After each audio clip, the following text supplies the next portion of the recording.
Salut les Wargamers, c'est Ivy de French Frame Show, votre chaîne de rapport de la tâche plutôt, un live peinture. Aujourd'hui, je suis en compagnie de Pride pour la lecture et l'analyse du nouveau Battle Tome pour Warhammer Age of Sigmar, les Idounettes. Aquaman, King of the Seven Seas.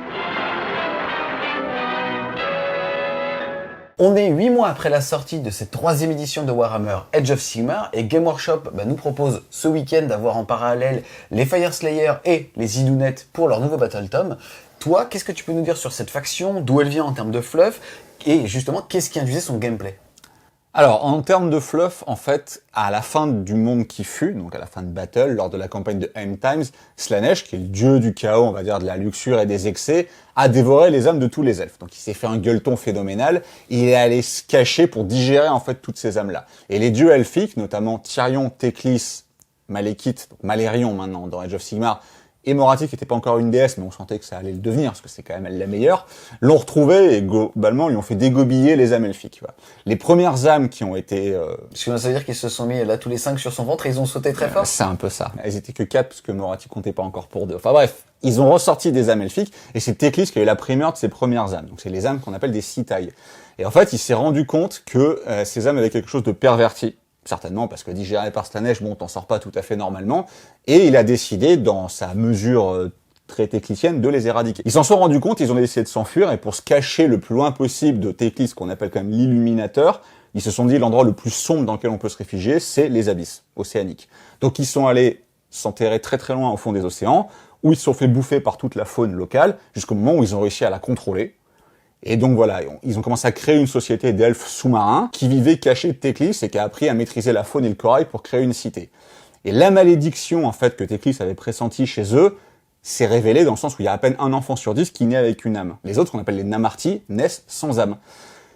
Et pour compenser ça, en fait, ils sont devenus des pillards côtiers qui lancent des raids sur les autres civilisations et notamment beaucoup sur les civilisations de l'Order pour récupérer des âmes pour que leurs Namarti puissent vivre en semblant de vie, même si à la base ils sont nés sans âme. On est sur la deuxième édition du Battle Tome, même si quelque part c'est bizarre de voir une armée qui était déjà très forte, on va dire, en V3, dotée d'un nouveau Battle Tome, il y en avait quand même besoin puisque plus grand chose n'était à jour justement au sein des War Scrolls.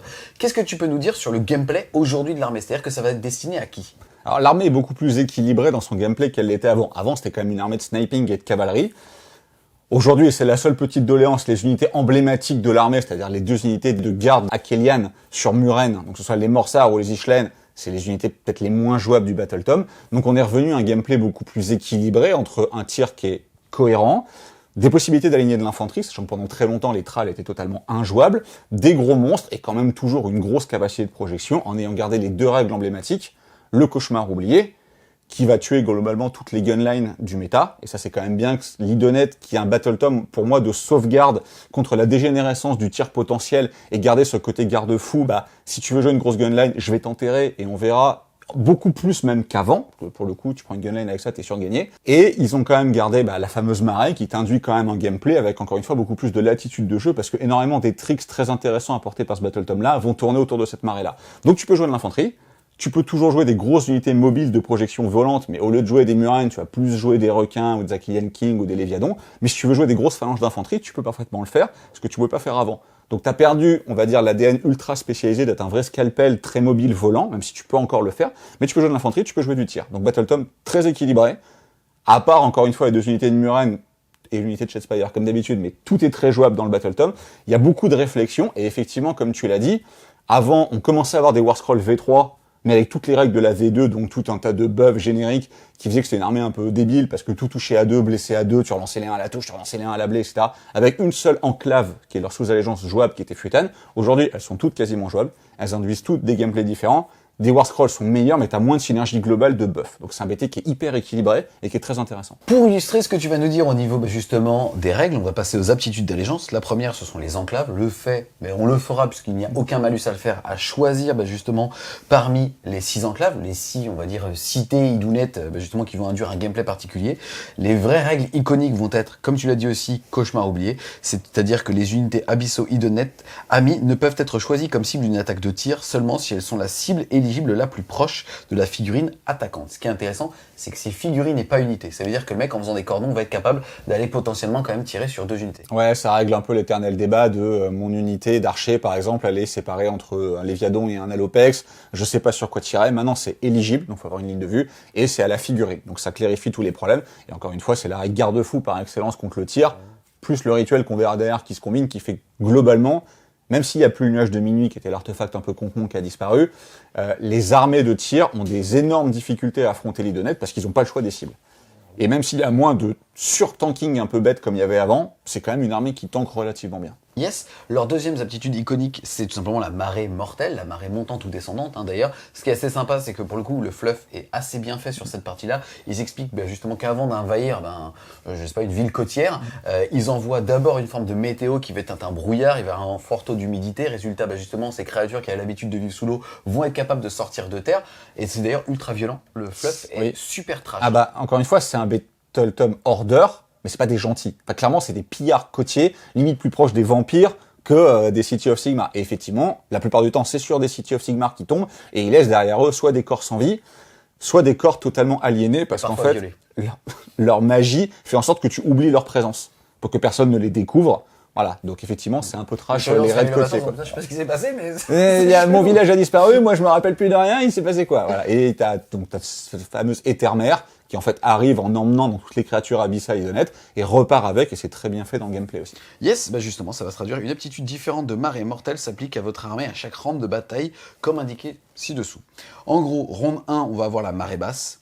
Les abyssaux Idonette avancent dans un environnement flou. À ce round de bataille, les unités amies comptent comme étant à couvert.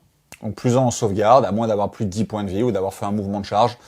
Ça t'apporte quand même un certain tanking, encore une fois, quand tu vas absorber une alpha ou une phase de tir qui est quand même appréciable. La plupart des unités en bénéficient, alors à part le seul monstre du Battletome qui est le Léviadon, parce que les Alopex, pour leur 5e changement de War Scroll en 3 ans, sont repassés à 8 points de vie, contrairement à la boîte qui vient de sortir juste avant où ils étaient à 10. Ça reste un bonus globalement dans le Battletome. Et prendre plus en save sur toute l'armée au premier tour, t'es quand même content, quoi. Yes, mais ce qui surtout, c'est que tu es le tour 1 ou pas. On l'a vu tout à l'heure sur les runes des Fire Slayer. Là, il faut avoir sa phase de commandement pour déclarer sa première. Là, c'est en passif sur toute l'armée. Le round 2, ça va être la marée montante. Les abyssaux Idonette attaquent soudainement. À ce round de bataille, les unités abyssaux Idonette amies peuvent courir et quand même tirer ou charger au même tour. Quand t'as quasiment toutes tes unités de projection qui bougent de 14 en volant, la course et charge, c'est quand même exceptionnel. T'es pratiquement sûr que tout va impacter. Et mine de rien, même sur les unités de tir, notamment les Namarty River, qui maintenant sont une bonne unité, alors pendant très longtemps ça a été les grosses poubelles du Battletome, ils sont très bons mais ils ont une portée qui est courte. Maintenant ils ont un bon mouvement, donc pouvoir bouger et tirer derrière, ça fait qu'ils sont quasiment capables de traverser la table pour sniper. C'est une règle qui est vraiment forte, qui est emblématique de ce qu'était l'Idonette, qui est sûr de te rentrer dedans au T2 pour préparer leur T3. Yes, ensuite au round 3, ça va être la marée haute. Les abyssaux Idonette s'abattent violemment comme une lame de fond. À ce round de bataille, l'effet de frappe en premier, et j'aime qu'il fasse une référence au chapitre 12.4 du règle générique, tu sais, j'aime bien ça a été fait en amont, tout a été fait en même temps, ça je trouve ça assez favorable, s'applique aux unités abyssaux Idonette amies. Alors, nerf historique de cette règle par rapport à ce qu'elle était avant, parce qu'avant, le frappe toujours en premier. Mettons, si tu avais des aptitudes qui se déclenchaient en début de phase, les Mortec Guard qui relancent leur sauvegarde ou ce genre de choses, le frappe toujours en premier, dépendamment de qui avait le tour passé avant. C'était une sous-phase au début de la phase. Voilà, maintenant, c'était un peu débile. Voilà, c'était un peu un glitch au niveau des règles. Maintenant, tu as tous les ordres ou les aptitudes qui vont se faire avant. Ensuite, on va rentrer dans vraiment la phase de combat où les unités frappent. L'activation des unités. Et les Idonettes vont frapper d'abord. Évidemment, si l'autre a une unité qui frappe aussi d'abord, ça va s'alterner à ce niveau-là. Cet effet est quand même très fort, parce que pendant tout le round, donc l'ensemble des 2 tours, tous les corps à corps, c'est vous qui allez frapper d'abord. Et il y a quand même une très grosse létalité dans ce Battletome. Même y compris maintenant sur les unités d'infanterie qui tapent quand même vraiment bien, qui fait que votre adversaire n'a pas envie d'être avec vous à ce tour-là. Donc si vous avez le fameux tour 3 Idonette, surtout la combo fin de T2, début de T3, tu dis que tu as un énorme tempo sur la partie, et même si tu ne l'as pas, l'adversaire il a pas trop envie de te charger, à moins vraiment d'y aller avec des choses très très solides, ou d'aller frapper les points un peu faibles de ta liste de bataille. C'est le gameplay emblématique, tu tournes autour de ça. Yes, ensuite au round 4, ça va être la marée descendante. Les abyssaux Idonette se retirent, laissant derrière eux des cadavres ennemis échoués. À ce round de bataille, les unités amies peuvent se replier et quand même tirer ou charger au même tour. Ça encore une fois, en termes de timing de jeu, c'est parfait. C'est-à-dire que les corps à corps qui n'auraient pas été finis au tour 3 malgré 2 phases où tu as tapé d'abord, tu vas pouvoir te désengager pour aller chercher en fin de partie ce que tu vas viser, c'est tous les points. Donc les tactiques secondaires, et on verra qu'ils les marquent hyper bien. Les Idonettes, c'est une des grosses forces du BT. Ou même les objectifs primaires, tu vas pouvoir aller te replacer. Avant, t'avais un gameplay extrêmement multiple small unit, avec des petites unités de 2, des unités de 3. Aujourd'hui, tu peux quand même avoir des régiments d'infanterie un peu plus conséquents, qui auront survécu au T3, parce que, ayant frappé d'abord, ils ont quand même vachement amoindri la riposte potentielle, et qui vont pouvoir faire des mouvements pour aller se remettre sur les objectifs ou ce genre de choses. Donc encore une fois, très structurant. Yes, et à partir de round 5, on va tout simplement répéter les 4 étapes précédentes si on décide de jouer en narratif ou sur un nombre de tours illimité. On va tout simplement repartir justement de la marée basse, c'est-à-dire que au 5e round en match play, toute ton armée est de nouveau à couvert. Bah, c'est toujours un bonus appréciable à prendre. Normalement, t'as fait le travail. C'est-à-dire que les corps à corps sont terminés et tu vas te retrouver à avoir des petites unités, gardiens de but ou des petits personnages que tu as envie de garder parce que par exemple ça peut être ta tactique ou ça va être, on verra, une de tes stratégies. Bah, mine de rien, maintenant que les personnages ont gagné un vrai tanking qu'ils n'avaient pas avant, ça combiné à cauchemar oublié, fait votre adversaire a très peu de latitude de tir et s'il arrive avec ce qui reste de son armée à choper des unités à vous, bah, il vous aura chargé, vous aurez le plus en sauvegarde, c'est toujours bon à prendre. Autre aptitude d'allégeance qui là pour le coup est une vraie bonne surprise. Ils en avaient besoin ou pas, on ne sait pas, mais le fait est que c'est super cool à partir du moment où en gros dans son armée on va avoir une figurine Isharan et ça va comprendre les 3 personnages d'infanterie. Donc le guide des marais, l'ancien Tidecaster, l'arracheur d'âme, le Soul Render et le scruteur d'âme, le Soul Scryer. Je vais beaucoup dire les noms anglais parce que je me les suis beaucoup pris depuis 4 ans, donc ils sont là, mais en gros c'est les 3 persos, prêtres ou sorciers. Ouais. Yes, en gros au premier round de bataille, après que les joueurs ont reçu leur point de commandement de départ, mais avant le début du premier tour, sous-entendu une fois qu'on sait déjà qui a pris l'initiative, alors on va pouvoir choisir que un des rituels va être appliqué sur son armée.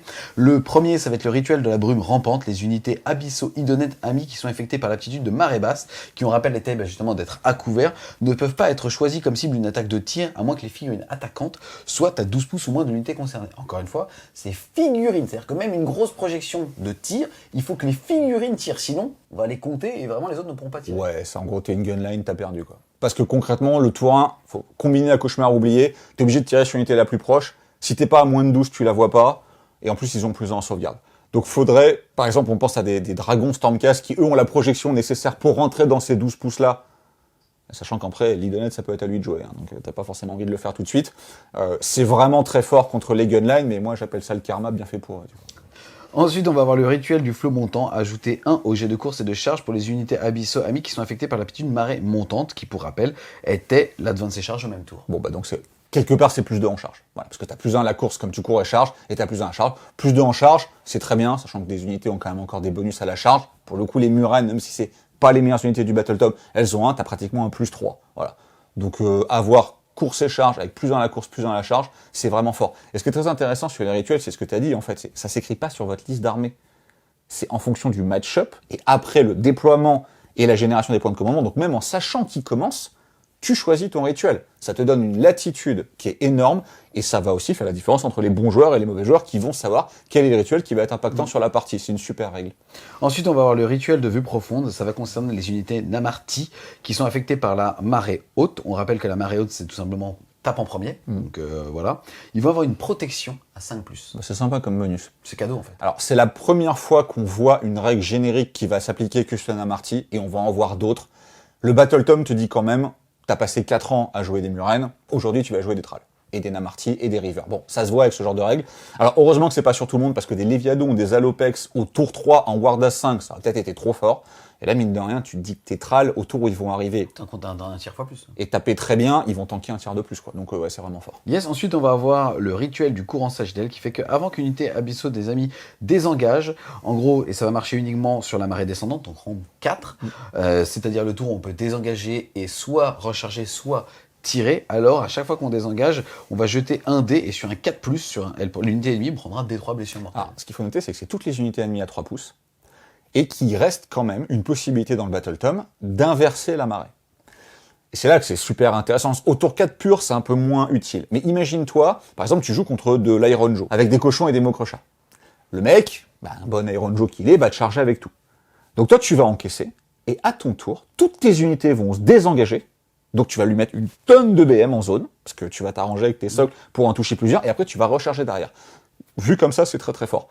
Et encore une fois, les 2 aptitudes ne s'écrivent pas sur la liste d'armée. Enfin, il y en a un, c'est un trait de co, mais tu peux choisir de le faire ou pas. Et ça, tu peux décider au dernier moment. Donc, en fonction du match-up, quelque chose qui peut avoir l'air pas dingue, parce que clairement, au tour 4, c'est pas celui-là que tu vas choisir. Mais si tu te dis en marée inversée, si l'adversaire me charge, honnêtement, je pense qu'il a pas envie. Parce que toi, tu vas avoir 5-6 unités, donc tu vas toutes les désengager, donc tu vas trixer sur plusieurs de ces unités. Et t'imagines, le gars, il t'a chargé avec 6 cochons, c'est quand même un front assez large. Et bah s'il a pris 2 de tes unités, tu peux trixer. Moi ça te met beaucoup de BM, donc c'est loin d'être mauvais. On passe maintenant aux optimisations. On va avoir les traits de commandement. Le premier tableau est fait pour les héros Akhelian, donc il y en a 2. C'est l'Akhelian King, c'est-à-dire Volturnos générique, c'est-à-dire l'Akhelian King monté sur son petit poissonnet. Et maintenant, on a aussi justement l'Akhelian King à pied, celui issu de la boîte qui était sorti justement avec les Fire Slayer. Alors c'est pas un King. Justement, c'est limite un paria. Parce que comme lui, il vit avec les Namarty, bon, il l'aime pas trop. Mais effectivement, maintenant, t'as un perso à pied. Alors lui... Robin des Bois. Ouais, un peu, ouais. Enfin, c'est plutôt un mercenaire qui va chercher des âmes, donc on est moins dans le côté noble. Mais grosso modo, le King, on le dit maintenant, c'est la perle du Battle Tom. C'est une unité qui est extraordinaire, avec une latitude de jeu folle. Et la serviceur Akhelian, donc le gars qui vient de la boîte contre les Fire Slayer, c'est un bon buffer de Thrall. Donc si vous jouez des builds avec beaucoup de Thrall, lui, vous le prendrez quasiment tout le temps. Et l'Akhelian King, vous le prendrez juste tout le temps, ce qui est parfait. Yes. Le premier trait, ça va être né de la douleur à la fin de la phase de déroute. Vous pouvez jeter un dé et sur un 6, le général récupère toutes les blessures allouées. Alors, en général, on n'aime pas trop ce genre de règles, on les trouve un peu concon. Maintenant, le King, c'est 7 points de vie sauvegarde à 3. Et la serviceur, il est encore moins tanky. Donc, c'est pas non plus des unités, quand l'adversaire va mettre la main dessus, il va les tuer. Voilà. Maintenant, c'est à toutes les phases de déroute, la tienne et celle de l'adversaire. Et si un jour, tu arrives à sauver ton King avec 1 ou 2 points de vie, à chaque fois, tu vas bien finir par faire un 6. Dans la game, mathématiquement, t'en feras un, et ça va le sauver. Ensuite, en deuxième trait, on va avoir Seigneur de la Tempête et de la Mer. N'effectuez pas tes tests de déroute. Pour les unités abyssaux, amis entièrement à 12 pouces de général. Ce qui est rigolo, c'est qu'historiquement, les Idonettes, leur seule faiblesse, hormis d'être cher en euros, c'était justement d'avoir un moral de merde, mais ça a un peu changé. Ouais, le moral a été globalement augmenté de plus 1, voire plus 2 sur chacune des unités. T'en as peut-être moins besoin. En fait, tu n'aurais pas eu celui qui est arrivé juste après, je t'aurais dit celui-là est quand même vraiment très bien, et je pense que si vous ne jouez pas de King, et que vous jouez par exemple un général à serviceur, avec des phalanges de Namarty Thrall autour de lui, c'est quand même celui-là que vous allez aller chercher. Mais t'as envie de jouer un King, et t'as envie de le jouer avec ce qui arrive derrière. Yes, fureur implacable. Tant que le général est affecté par l'aptitude marée haute du tableau des marées, pour chaque unité ennemie à 3 pouces ou moins pendant la phase de combat, ajoutez 2 à sa caractéristique d'attaque de ses armes de mêlée jusqu'à la fin de la phase. Alors, on verra quand on arrivera sur le profil, mais déjà, le mec tape encore plus fort qu'avant. C'est-à-dire qu'il avait sa fameuse arme d'ast, maintenant elle est passée reine -3, dégâts 3. Donc le mec meule comme une brute. Et en plus, tu sais, il avait un petit sabre que tu pouvais choisir de dégainer, et si tu le faisais, tu perdais en sauvegarde. Bon, maintenant, il l'a tout le temps. Donc dans tous les cas, tu gagnes plus 2 attaques sur tes 2 profils d'armes. Ça marche pas sur la monture, hein. Mais tu le gagnes sur tes 2 profils d'armes. C'est-à-dire la méga arme -3/3 et les 5 attaques de sabre. Donc c'est quand même super fort. Premier truc. Deuxième truc, c'est que au tour 3. Parce que c'est que quand tu es en marée haute. Mais le King a la possibilité, une fois par bataille, de choisir des 3 unités et de leur dire « vous êtes marée haute ». Donc même si vous faites 1 sur le D3, il pourra se le faire sur lui-même. Par exemple, au tour 2, où il pourra advance et charge, se mettre en marée haute, taper en premier, pendant tout le round, avoir donc ses plus 2 attaques, passer au round 3 après, où il retapera en premier pendant tout le round, et encore avoir ses plus 2 attaques. Donc ça en fait une énorme brute de close. Et après, l'autre effet que moi je trouve génial, c'est que c'est plus 2 attaques pour chaque unité ennemie à 3 pouces. T'as quand même un socle de 60. Tu bouges de 14, et on a vu, comme tu peux courir et charger, etc., tu bouges pratiquement de 25. Tu peux aller te mettre où tu veux, c'est-à-dire que l'adversaire, il faut quand même qu'il pense à laisser des méga espaces entre ses unités. Donc ça veut dire faire des erreurs, un pour que sur une petite bonne charge, t'arrives pas à choper, bah tiens, j'ai pris ton unité, et regarde à 3 pouces, il y a ton perso buffer derrière. Parce que là, j'ai plus 4 attaques sur ma Polax, reine -3, dégâts 3. Il atomise n'importe quoi. 250 points le mec. Hein. Super trait de co. Ensuite, on va passer aux traits des Ishiran, c'est-à-dire ceux qui vont être justement mis sur les héros Ishiran. Quels sont les héros Ishiran? Bah, c'est ce qu'on a dit tout à l'heure, hein. Soul Scryer, Tidecaster et Soul Je Render. connais pas en anglais. Alors, arracheur d'âme, scruteur d'âme et guide des courants. Ou guide des marais. Enfin, le sorcier avec Polochon, là. Le premier, ça va être le chasseur d'âme au début de la phase de combat. Ce général est à 3 pouces d'un héros ennemi ou d'un champion d'unité ennemie. Vous pouvez jeter un dé et sur un 3+, le héros ennemi ou le champion prendra des 3 blessures mortelles. Alors, au début, tu te dis, ouais, tu peux sniper les champions. C'est vrai que sur le papier, c'est bien. Maintenant, c'est des mecs en papier mâché que t'as absolument pas envie d'avoir à 3 pouces de l'adversaire, surtout au début d'une phase, quoi. Donc, ça arrivera pratiquement jamais. Le seul sur ce qu'il tu peux le mettre, c'est l'arracheur d'âme. Donc, tu sais, c'est le mec avec le talon hook, là, qui, lui, doit aller se battre pour proc son aptitude de résurrection des Thrall. Ouais, ça reste pas un énorme bretteur. Non, parce que, de toute façon, là où il faut relativiser, tu ne les prendras pas en seigneur de guerre. Je pense pas. Mais- Enfin, si tu les prends, c'est pas pour ça. Ouais, mais en tout cas, le fait est que si tu l'as, vu que c'est au début de la phase, tu peux le faire justement avant les ordres. Donc finalement, tu peux sniper le mec qui donnerait l'ordre, qui fiabiliserait le plus 1 à la touche ou le plus 1 en défense. Dans un monde parfait. Mais comme tu as dit, je pense que tu n'auras pas de général Isharan. Et si tu as un général Isharan, c'est le troisième que tu vas chercher. En tout cas, le deuxième fait Pillard impitoyable. Si le jet de touche non modifié pour une attaque de ce général est 6, l'attaque blesse automatiquement. Ne fait pas les jets de blessure. C'est pourri. On est d'accord.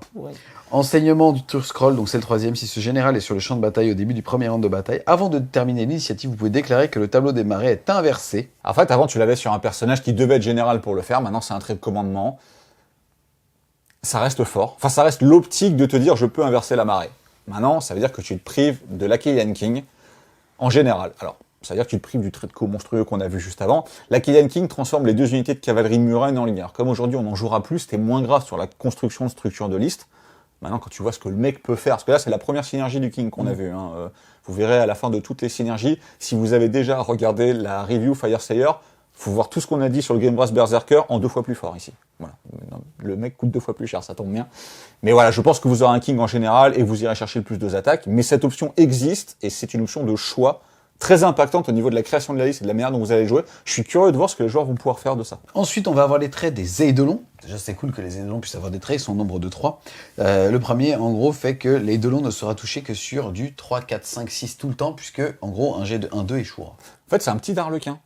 C'est-à-dire que lui, il a une invue à 5, une ward à 5, et il est ignoré sur des 1-2. Donc dans le futur, il évoluera, il pourra pas être touché sur 1, 2, 3, mais bon, là on est à OS, c'est juste 1, 2. Personne touche à 2 sauf sur attaque totale.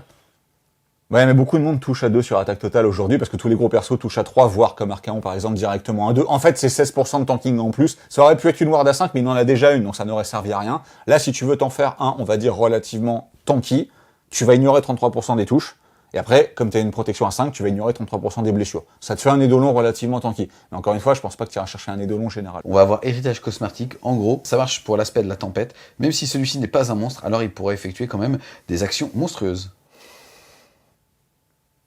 C'est pas mal de faire l'action monstrueuse, mais tu n'as aucun bonus. Donc au final, ça va être la plupart du temps un roar aléatoire. Il avait été joué en V2, avec le Battle Tome V1 même en l'occurrence. Pas mal avec l'Arcane Tome pour devenir un sorcier, pour pouvoir se lancer le sort de Gur qui te transformait en monstre. Mais du coup, tu comptais pour 5. Là, au final, tu vas piétiner ou faire un rugissement ou un duel de monstres si t'as envie. Mais tu comptes quand même que pour 2. C'est moyen. Moi, c'est celui d'après que je trouve cool dans un... Alors, le problème, c'est qu'en fait, celui d'après dit tout simplement que ça marche sur l'aspect de la mer, donc c'est le caster. Si jamais il fait un sort sur un 7 ou plus, il peut relancer un sort.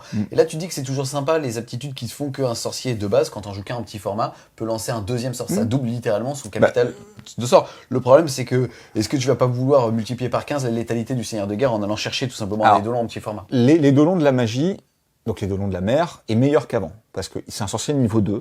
Et maintenant, il peut nativement relancer tous ses sorts. Donc tu peux te dire, sur les 2 sorts que tu vas lancer, il y a quand même au moins une fois où tu vas aller chercher ton 7+. Et contrairement à d'autres qui d'habitude ont leur sort de War Scroll, peut-être le sort du domaine, et après ils se disent, j'ai rien à faire d'avoir plus de sorts parce que j'ai plus rien à lancer. Lui, il a quand même 2 sorts signatures sur son War Scroll. Le domaine est très bon et t'as toujours le Mystic Shield que t'es content de lancer. Donc ça peut servir. Mais ça veut dire que tu joues sans King. Mais il y a des builds, on a fait des listes, on a fait des tests sans King. Pour voir vraiment le Namarty à fond. Et dans ce cas-là, tu te dis, t'as souvent un Eidolon de la mer dans ce build-là, et la question c'est soit l'asservisseur Achaelian, donc l'Achaelian à pied, qui va immuniser en bulle, soit l'Eidolon. Et en fait, l'Eidolon de la mer a une règle qui te dit que les unités à portée de lui ont bravoure à 10. Donc quand t'as bravoure à 10, t'as moins besoin de t'immuniser, donc tu vas chercher ce trait-là. Mais c'est vraiment le seul setup de liste où tu ne prends pas de king, et où donc ce trait est intéressant. Mais il a le mérite d'exister. Ensuite, on va passer maintenant aux artefacts des pouvoirs. On va avoir les artefacts des Achaelians. La première, c'est la pierre de dissonance. Une fois par bataille, au début de la phase de héros, vous allez choisir alors jusqu'à 2 héros ennemis à 12 pouces ou moins du porteur. Et votre adversaire devra choisir de réaliser une des actions suivantes. Soit il jettera un dé pour chaque héros, donc au nombre de 2. Et sur un 3+, il prendra une blessure mortelle. Donc super, il a 2 chances sur 3 de prendre 2 BM. Vraiment pas ouf. Ensuite, il va pouvoir jeter un dé pour chaque héros que vous avez choisi. Ça sera toujours donc 2. Et sur 5+, par contre, les héros prendront des 3 blessures mortelles. Et enfin, chaque héros que vous avez choisi subit des 3 blessures mortelles. Et ensuite, on jettera un dé. Et sur un 4+, ça sera justement l'Achaelian qui porte l'artefact qui prendra des 3 blessures mortelles. Bon, cet artefact est un héritage de l'ancien Battle Tome. Il y était. Il a jamais été joué en 4 ans d'existence du Battle Tome, donc je vois pas pourquoi ça changerait aujourd'hui. 1, c'est nul. 2, il y a tellement mieux juste à côté que... Voilà, celui d'à côté, ça va tout simplement se combiner avec celui qu'on a vu juste avant, en tout cas la fureur implacable, qui est que potion de frénésie haineuse, une fois par bataille, au début de la phase de héros, vous pouvez annoncer que le porteur boit cette potion s'il le fait jusqu'à la fin du tour. Pas de la phase du tour, lui. Tu sens le sel un petit peu ou pas? C'est pas écrit par la même personne que le Fire Slayer. Ajoutez 1 au jet de touche, de blessure et des attaques pour le porteur à un tour où il aurait fait une charge. Toutefois, au début de la prochaine phase de héros, le porteur subit des 3 blessures mortelles et ne peut pas engager jusqu'à la fin du tour. Mais quand il n'y a plus personne engagé, il n'y a plus personne engagé. Et puis, dans ta liste de courses, t'as oublié qu'il a plus un course et plus un charge. Donc, imaginez juste un truc où le gars est au tour 2, donc le tour où tu peux courir et charger. Tu as le rituel qui te dit plus un course, plus un charge. Tu as ça où tu as plus un course, plus un charge. Donc en fait, tu as plus 4 courses, plus 4 charges. Tu bouges de 14, tu fais une course automatique à 6. Tu as bougé de 24, t'as pas fait tes jets de charge encore, hein. Tu as fait 24. Tu touches à 2+, tu blesses à 2+, tu as une attaque de plus, tu as le trait de co qui dit que tu as encore 2 attaques de plus, et tu t'es mis en marée haute, donc tu tapes toujours en premier. Tu vaux 250 points, tu clean n'importe quoi. Alors oui, certes, tu vas te mettre des 3 BM, tant pis. Et effectivement, tu pourras pas engager, mais personne va te charger. Faudrait objectivement faire des tests à base de t'en joues 2, mais juste pour tester, qu'est-ce que ça fait en 500 contre 2000?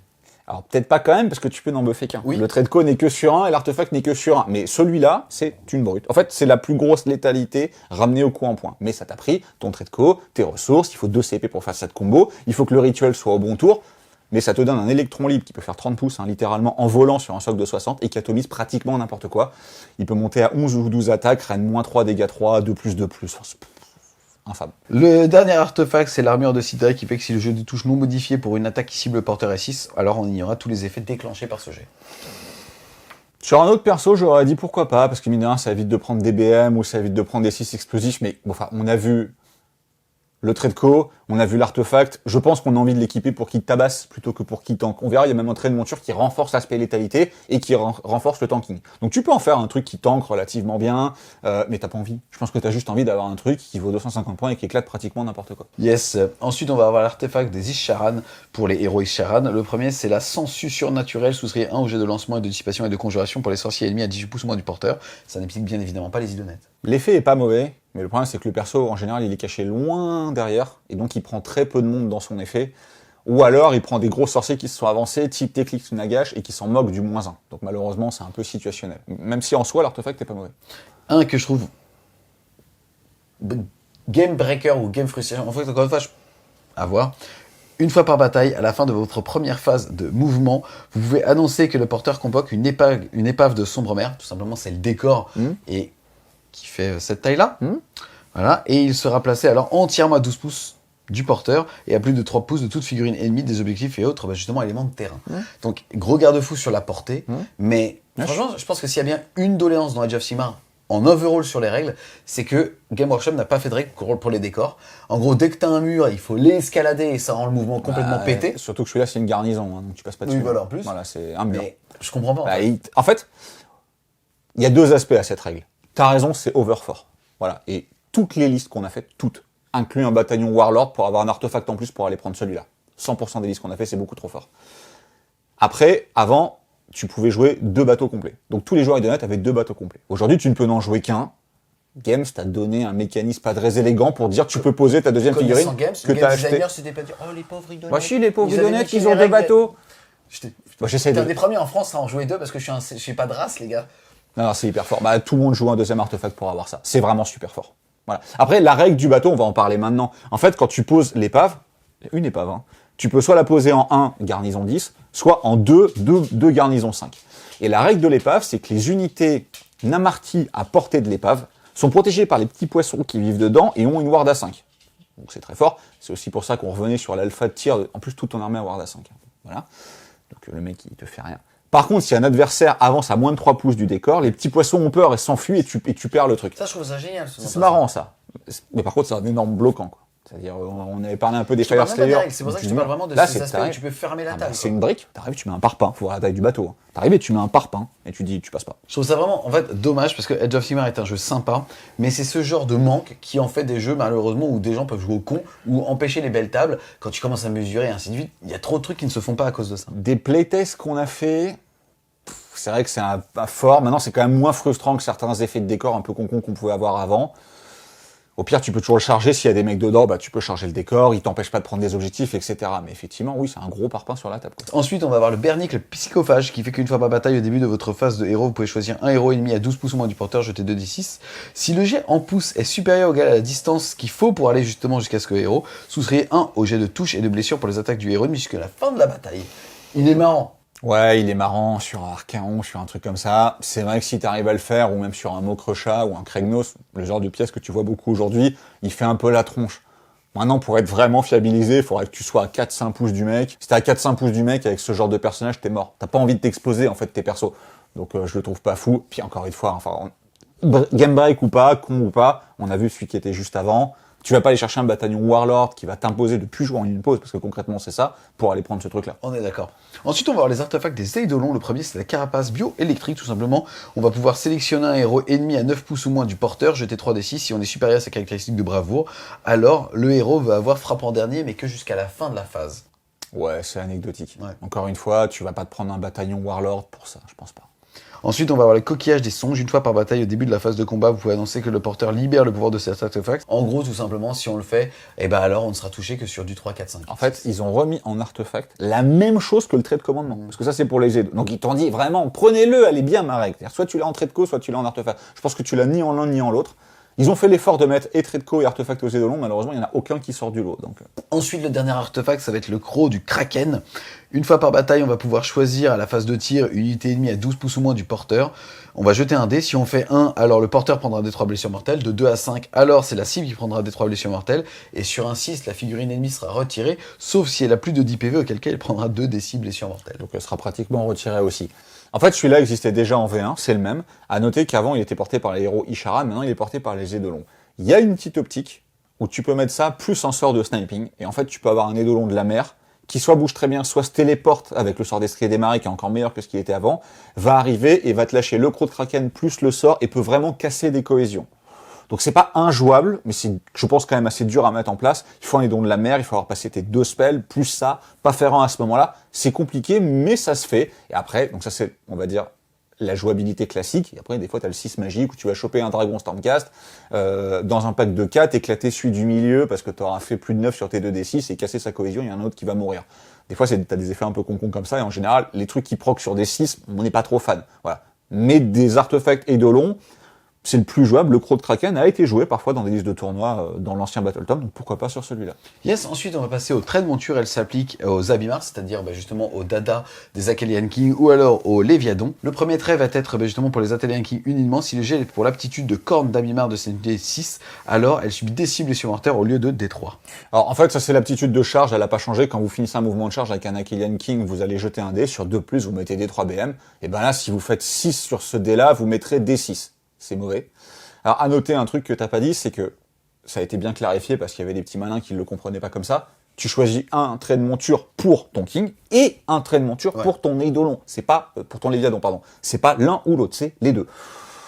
Celui-là, encore une fois, faut faire 6, et puis après, tu peux refaire 1 sur le D6, il est pas bon, et les 2 autres derrière sont meilleurs. Yes, tout simplement, toujours pour la Akhelian King, on va ajouter la caractéristique d'attaque de Criff et de Croc, et pour les queues de cette unité. Bon, bah, encore une fois, il a 2 profils d'attaque, donc on a vu qu'avant le cavalier, avec ses 2 profils d'attaque, pouvait se rajouter plus 2 sur chacun des profils, voire plus 4 si chopait les 2 unités. Bah, maintenant, la monture va aussi se rajouter plus 1, bah, écoute, on va le prendre, hein. Yes, ensuite, toujours pour la même chose, on va pouvoir soustraire un léger de touche pour les attaques qui ciblent cette unité. Ça, c'est à 3 pouces, vous entendez. Ça, c'est la version défensive. On a vu tout à l'heure qu'il y avait un build un peu plus défensif. Bah, tu peux rajouter à ce build de défensif un -1 pour être touché. Je pense que t'as pas envie de faire ça sur un Akhelian King. Mais si t'es un joueur, on va dire, plus défensif, pourquoi pas. Yes, ensuite, on va passer justement côté Léviadon. On va avoir la bête vénérable. Il va tout simplement ignorer la reine de 1. Donc ça, c'est quand même, déjà, de base, c'est fort. Et en plus, il y a un combo avec le domaine de magie qui est juste en dessous qui te dégrade ta reine. Donc en fait, si tu as reine -2, tu deviens reine -1. Et lui, si tu as reine -1, tu dis que tu as reine 0. Donc le Léviadon, avec ça, peut ignorer jusqu'à la reine -2. Le monstre a 16 PV, sauvegarde à 2. Hein. Alors maintenant, il vaut 500 points. Il a pris hyper cher en termes de points. Pour un War Scroll qui est à peine meilleur, t'as pris 120 points dans la tronche quand même. Mais mine de rien, tu peux en faire un truc vraiment très très tanky, stylé dans le fluff. Yes, en plus, le deuxième, ça va être toujours soustraire 1 au jet de blessure pour les armes de mêlée ayant une caractéristique de dégâts 1 qui cible l'unité. Sur le papier, il est fort. Maintenant, comme j'ai dit, save à 2. T'as pas envie de le saturer parce que tu lui feras rien. En général, les armes qui ont de la grosse reine ont des gros dégâts, donc ça marche assez peu souvent. Yes. Ensuite, le dernier, ça va être la carapace réverbérante. La portée de l'aptitude de tambour de néant passe de 12 à 15 pouces. Ça te fait une augmentation de 6 pouces sur ton diamètre, mais globalement, t'as quand même un socle qui est comme ça. 12 pouces de chaque côté, tu prends ton armée. Moi, j'ai tendance à préférer le premier. Maintenant, peut-être sur des builds où tu joues des hordes de Namarti et une seule tortue, t'as peut-être envie de prendre celui-là pour être vraiment sûr de gagner en fait 3 pouces sur ton flanc. Mais bon, Je suis pas sûr que ce soit hyper utile. Yes, on passe au domaine de sorts qui sont pour réserver aux sorciers abyssaux et Dounet, donc tous les sorciers tout simplement. Le premier c'est le Destrier des Marées, qui va avoir une valeur de lancement de 5 et une portée de 6 pouces si lancé. Choisissez un héros qui n'est pas un monstre et qui est à portée visible du lanceur, retirez le héros et remettez-le à 9 pouces de toute figurine ennemie. Une unité remplacée ainsi ne peut pas se déplacer à la phase de mouvement suivante, heureusement. Alors en fait c'est meilleur qu'avant parce qu'avant c'était à 24. Tu faisais entre guillemets une téléportation de 24. Là tu fais une téléportation sur toute la table, à 9 de l'adversaire, mais c'est quand même très fort d'aller sur toute la table. Et ils te disent héros non monstre. Tu te dis mais il n'y a aucun héros monstre en Idonette. Mais en fait c'est héros allié. C'est pas héros Idonette allié. Donc tu peux téléporter, j'en sais rien, par exemple un Stormcast sur Dragon qui serait monstre que tu aurais pris en allié par exemple. Donc ce sort est vraiment très bien. Yes, ensuite on va avoir Contre-courant qui va passer sur du 6, il va avoir une portée de 18. On va le lancer sur une unité ennemie et il divisera par 2 ses mouvements de course et de charge. Donc n'importe quelle charge à moins de 6. C'est un vrai bon sort. C'est un vrai bon sort parce qu'il a une portée de 18. Voilà. Et là, pour le coup, un Eidolon de la mer ou un guide des courants, mais qui doit être Master of Magic en entrée de commandement, donc c'est des gros choix, parce qu'il n'est pas si facile que ça à lancer. Mais franchement, c'est un bon choix. Parce que diviser la charge par 2, c'est quand même l'aptitude qui nous fait tous hurler du Prince Démon de Corne en ce moment. Mais là, sur un sort, c'est-à-dire une fois que tu l'as pris, tu peux même pas essayer de gérer le mec d'une autre manière. Donc c'est quand même vraiment pas mauvais. Ensuite, on va avoir la pression des profondeurs qui va passer sur du 7 et il va avoir une portée de 12. Si le casting est réussi, alors on va choisir une figurine d'une unité, jeter un dé et si on est strictement supérieur à sa caractéristique du point de vie, elle sera retirée. C'est ce que je te disais tout à l'heure, tu as un combo avec ça et le Croc de Kraken en fait, parce que tu vas arriver, tu vas potentiellement sniper 2 figurines. À 1 ou 2 PV, c'est quand même très fiable pour les deux, surtout sur un Eidolon de la mer qui va nativement relancer son fameux 7 qui est pas si simple à aller chercher. Oui, mais il faut faire plus de 1 et en live, ça arrive pas tout le temps. Merci de me rappeler ce moment douloureux de mon existence. Ensuite, le dernier, ça va être la ruine mystique qui va lui passer sur du 6 et une portée de 12. S'il est lancé, on va choisir une unité ennemie à portée du lanceur et on va dégrader de 1 sa caractéristique de perforation de ses armes jusqu'à votre prochaine phase de héros. Alors, sans grosse surprise, le guide des marées, le Tidecaster, a une aptitude qui te dit que tu peux prendre 2 rituels. Donc, comme on a vu, les rituels, c'est hyper fort, c'est très structurant, donc tu vas toujours jouer un Tidecaster à chaque fois, parce que 2 rituels c'est vraiment trop fort. Donc tu auras un sort à aller chercher. Des 4 qu'on a vus, ça s'arrête là. C'est la première fois qu'on voit un domaine à 4 sorts, les pauvres, ils n'ont pas eu le droit d'en avoir 6 comme les autres. Je pense que c'est le meilleur, parce que dégrader la reine de 1, c'est quand même vraiment très fort. Donc je pense que tu iras chercher ça. Je trouve qu'il y a quand même débat avec le Destrier des Marées, puisqu'en fait, vrai. le simple fait de pouvoir TP un héros, c'est plutôt aujourd'hui au niveau justement des tactiques de bataille que ça peut changer. T'as vraiment fait de la merde, tes derniers tours, il faut impérativement que t'aies 2 unités dans le bord adverse, et là tu te TP et tu le fais chier. Bon, toi tu triches parce que tu sais qu'il y a une tactique de bataille qui te demande d'avoir un Isharan sur un Obj, et du coup, c'est pas du tout mon genre. c'est vrai que ça combine très très bien avec le Destrier. Honnêtement, les deux sont très forts, effectivement. Le Destrier a beaucoup d'avantages sur le scoring, et lui, il a juste un avantage de surcroît de tanking dans une armée qui tank déjà bien. Donc il y a un choix à faire. Voilà. On passe maintenant aux différentes enclaves. La première, c'est Yonrak. Est-ce que tu peux nous parler un petit peu de leur fleuve? Alors Yonrak, c'est la première enclave, c'est celle de Volturnos, qui est le dernier des Sitailles encore en vie. C'est Volturnos, t'as fait une faute de prononciation. Non, Volturnos. Donc c'est le haut roi Idonette, c'est on va dire l'enclave classique. C'est ceux qui sont le plus ouverts sur le monde, c'est ceux qui sont vraiment alliés à Sigmar. Voilà, c'est les Idonettes, on va dire archétypaux. Et alors qu'avant, c'était pas terrible comme enclave, là maintenant c'est la plus intéressante à jouer parce que sa règle est monstrueuse. En fait, c'est une action héroïque que donc tous tes personnages vont avoir, qui va donc se faire au détriment d'une heure de gloire ou d'un soin ou ce genre de choses, et qui va dire que tu choisis une unité Akhelian, donc l'Akhelian King, Volturnos lui-même, la Servisseur, les Alopex, les Léviadons et les Murènes. Et tu vas pouvoir la mettre, en plus des autres effets d'une marée qu'elle pourrait avoir, soit en marée montante, course et charge, soit en marée descendante, retrait de charge. En termes de latitude de gameplay, c'est un bonheur absolu. Voilà. Tu peux faire des courses et charges T1, donc tu peux te propulser à l'autre bout du monde dès le T1. Sachant que, imagine que... C'est automatique, hein, c'est une action avec, les gars, vous le déclarez, ça passe, c'est pas de 2+. Hein. Imagine que tu as choisi le rituel, qui normalement ne proc qu'au tour 2, et qui dit que quand tes unités sont affectées par la marée montante, tu as plus un course, plus un charge. L'adversaire fait pas attention à ça. Tour 1, tu dis action héroïque, lui il passe en marée montante, et ben dès le tour 1, il a son plus 1 course et plus un charge octroyé par rituel. En fait, il y a plein de tricks entre les règles comme ça que je trouve hyper intéressant. Et si c'est mal positionné, tu peux envoyer ton missile dès le premier tour. Et tu peux envoyer un Alopex, qui est un très bon chasseur. Tu peux envoyer un Léviadon, qui est un énorme bélier. Tu peux envoyer le King tout pété qu'on a vu, quoi. C'est génial. Et puis les retreat charge, c'est trop fort aussi, quoi. C'est-à-dire quand t'as une unité qui est bloquée et que t'as vraiment pas envie qu'elle le reste, même ton King, s'il a survécu et qu'il reste un mec à un puff parce qu'il en a lavé 19, t'as pas envie de perdre encore, bah tu vas retreat charge. Enfin, c'est super fort. En termes de latitude de jeu, c'est génial. Moi, je considère que c'est la meilleure parce que en termes de tricks, elle est exceptionnelle. Aussi, et de plaisir, elle est folle. Enfin, plaisir pour toi, pour l'autre, un peu moins. Mais après, les autres sont hyper structurantes dans la manière dont tu vas jouer l'armée. Celle-là ne l'est pas, à part que, bah, comme tu peux pas faire ça sur des Namarty, tu vas quand même jouer un build plus basé sur les Akhelian. Mais même si ton seul Akhelian est un king, ça vaut quand même le coup de jouer ça. Yes, ensuite on va voir Nautilar. Qu'est-ce que tu peux dire sur eux au niveau du fluff? Alors Nautilar, c'est assez marrant parce que c'est une sous-enclave de Yonrak qui s'est en fait fait un peu bannir pour des conflits d'intérêts politiques, qui est parti s'exiler au fond de la mer et qui ont commencé à construire une super cité parce que dans le fleuve, c'est les meilleurs artisans idonètes. Et puis évidemment, leur cité, il y a eu un tremblement de terre, elle a commencé à bouger. En fait, ils l'ont construit sur une énorme bête marine qui se déplace maintenant au fond des eaux avec la cité sur elle. Faut imaginer la cité, le tour de la petite sirène, quoi. Et à côté de ça, t'as plein de léviadons. Et donc, en fait, ils ont appris qu'ils nagent dans le sillage de l'énorme bête marine. En fait, ils ont appris à contrôler leurs léviadons. Et donc, c'est l'enclave qui peut te jouer des léviadons en ligne. Alors, le léviadon vaut 500 points. Mais encore une fois, on rappelle que comme il devient ligne, il reste monstre, mais il n'est plus behemoth. Là, en l'occurrence, ça a un peu d'effet parce que tu pourras pas en jouer plus parce que tes 3 lignes, c'est 1500 points. Mais tu peux parfaitement décider de te jouer une armée, 3 léviadons, certes 1500 points, et à côté de ça, tu peux rajouter 30 trals et un asservisseur, ou 2 kings, et jouer des armées à 5 figurines. Les Sons of Behemoth le font, voilà. Donc tu peux le faire en idonette. Et c'est bon. Et c'est pas mauvais, parce qu'on verra quand même, le Léviadon, bon, il vaut très cher, parce que 500 points c'est très cher, mais tout son War Scroll offensif a été augmenté en fait. Il n'est pas loin de les valoir, je pense. Yes, en gros, ici, ça va nous permettre tout simplement de faire une action monstrueuse avec un Léviadon ami au lieu de toutes les autres fureurs existantes. Et si on le fait, on va changer la caractéristique de perforation des ailerons et de sa mâchoire en Reine -3. Ouais, sachant que c'est des attaques des K4 flat, hein, donc ils te défoncent la tronche. Voilà. Là, ça devient Kragnos en fait. Sur les ailerons, ça devient -3, 4 Kragnos. Voilà. Donc évidemment, toute l'armée en face est en Heartland, tu pleures un peu hein, quand il t'arrive ça. Et aujourd'hui, beaucoup de gens jouent. Alors Heartland, c'est le bataillon chasseur des terres sauvages, bataillon de Gur qui t'immunise au Rampage. Donc c'est ça le problème, c'est que la construction des autres adversaires peut totalement te la mettre, voilà. Mais tu peux jouer, je t'ai dit, 30 trals et un personnage, ou alors 3 léviadons. Le build est viable, c'est peut-être pas le meilleur, peut-être pas le plus subtil non plus, mais c'est viable. Yes. Voilà. Ensuite, on va avoir Morphan. Et bien, vas-y, je te laisse parler du fluff et finalement de leurs règles aussi, puisque c'est lié et c'est sympa. Ouais, Morphan, c'est une enclave idonette qui est sur Shaiish, donc le royaume de la mort. Et dans le royaume de la mort, on va dire que des petites cités côtières sur lesquelles faire des raids, bah t'en as pas tant que ça. Donc, en fait, leurs Tidecaster et leurs Soulscryer ont commencé à faire quelque chose que les autres idonettes n'aimeraient pas du tout, c'est de dire, plutôt que de prendre des âmes de vivants, bah on va faire un peu de nécromancie, on va récupérer des âmes de mort. Ce qui fait que du coup, bah, leurs trals ont quand même des âmes d'anciens, notamment Soulblight et Nighthunt. C'est un peu glauque leur fluff. Mais par contre, du coup, ils se ressuscitent vachement mieux parce qu'ils ont limite pris le côté résurrection. Et donc, l'aptitude de leurs asservisseurs, c'est que quand ils vont ressusciter D3 figurines, ils vont ressusciter D3 plus 3. Avant, ça c'était l'ancien bataillon de Namarki Corp qu'on jouait pas parce qu'il était mauvais. Maintenant, que ce soit les Rivers ou les Trals, c'est très très loin d'être mauvais.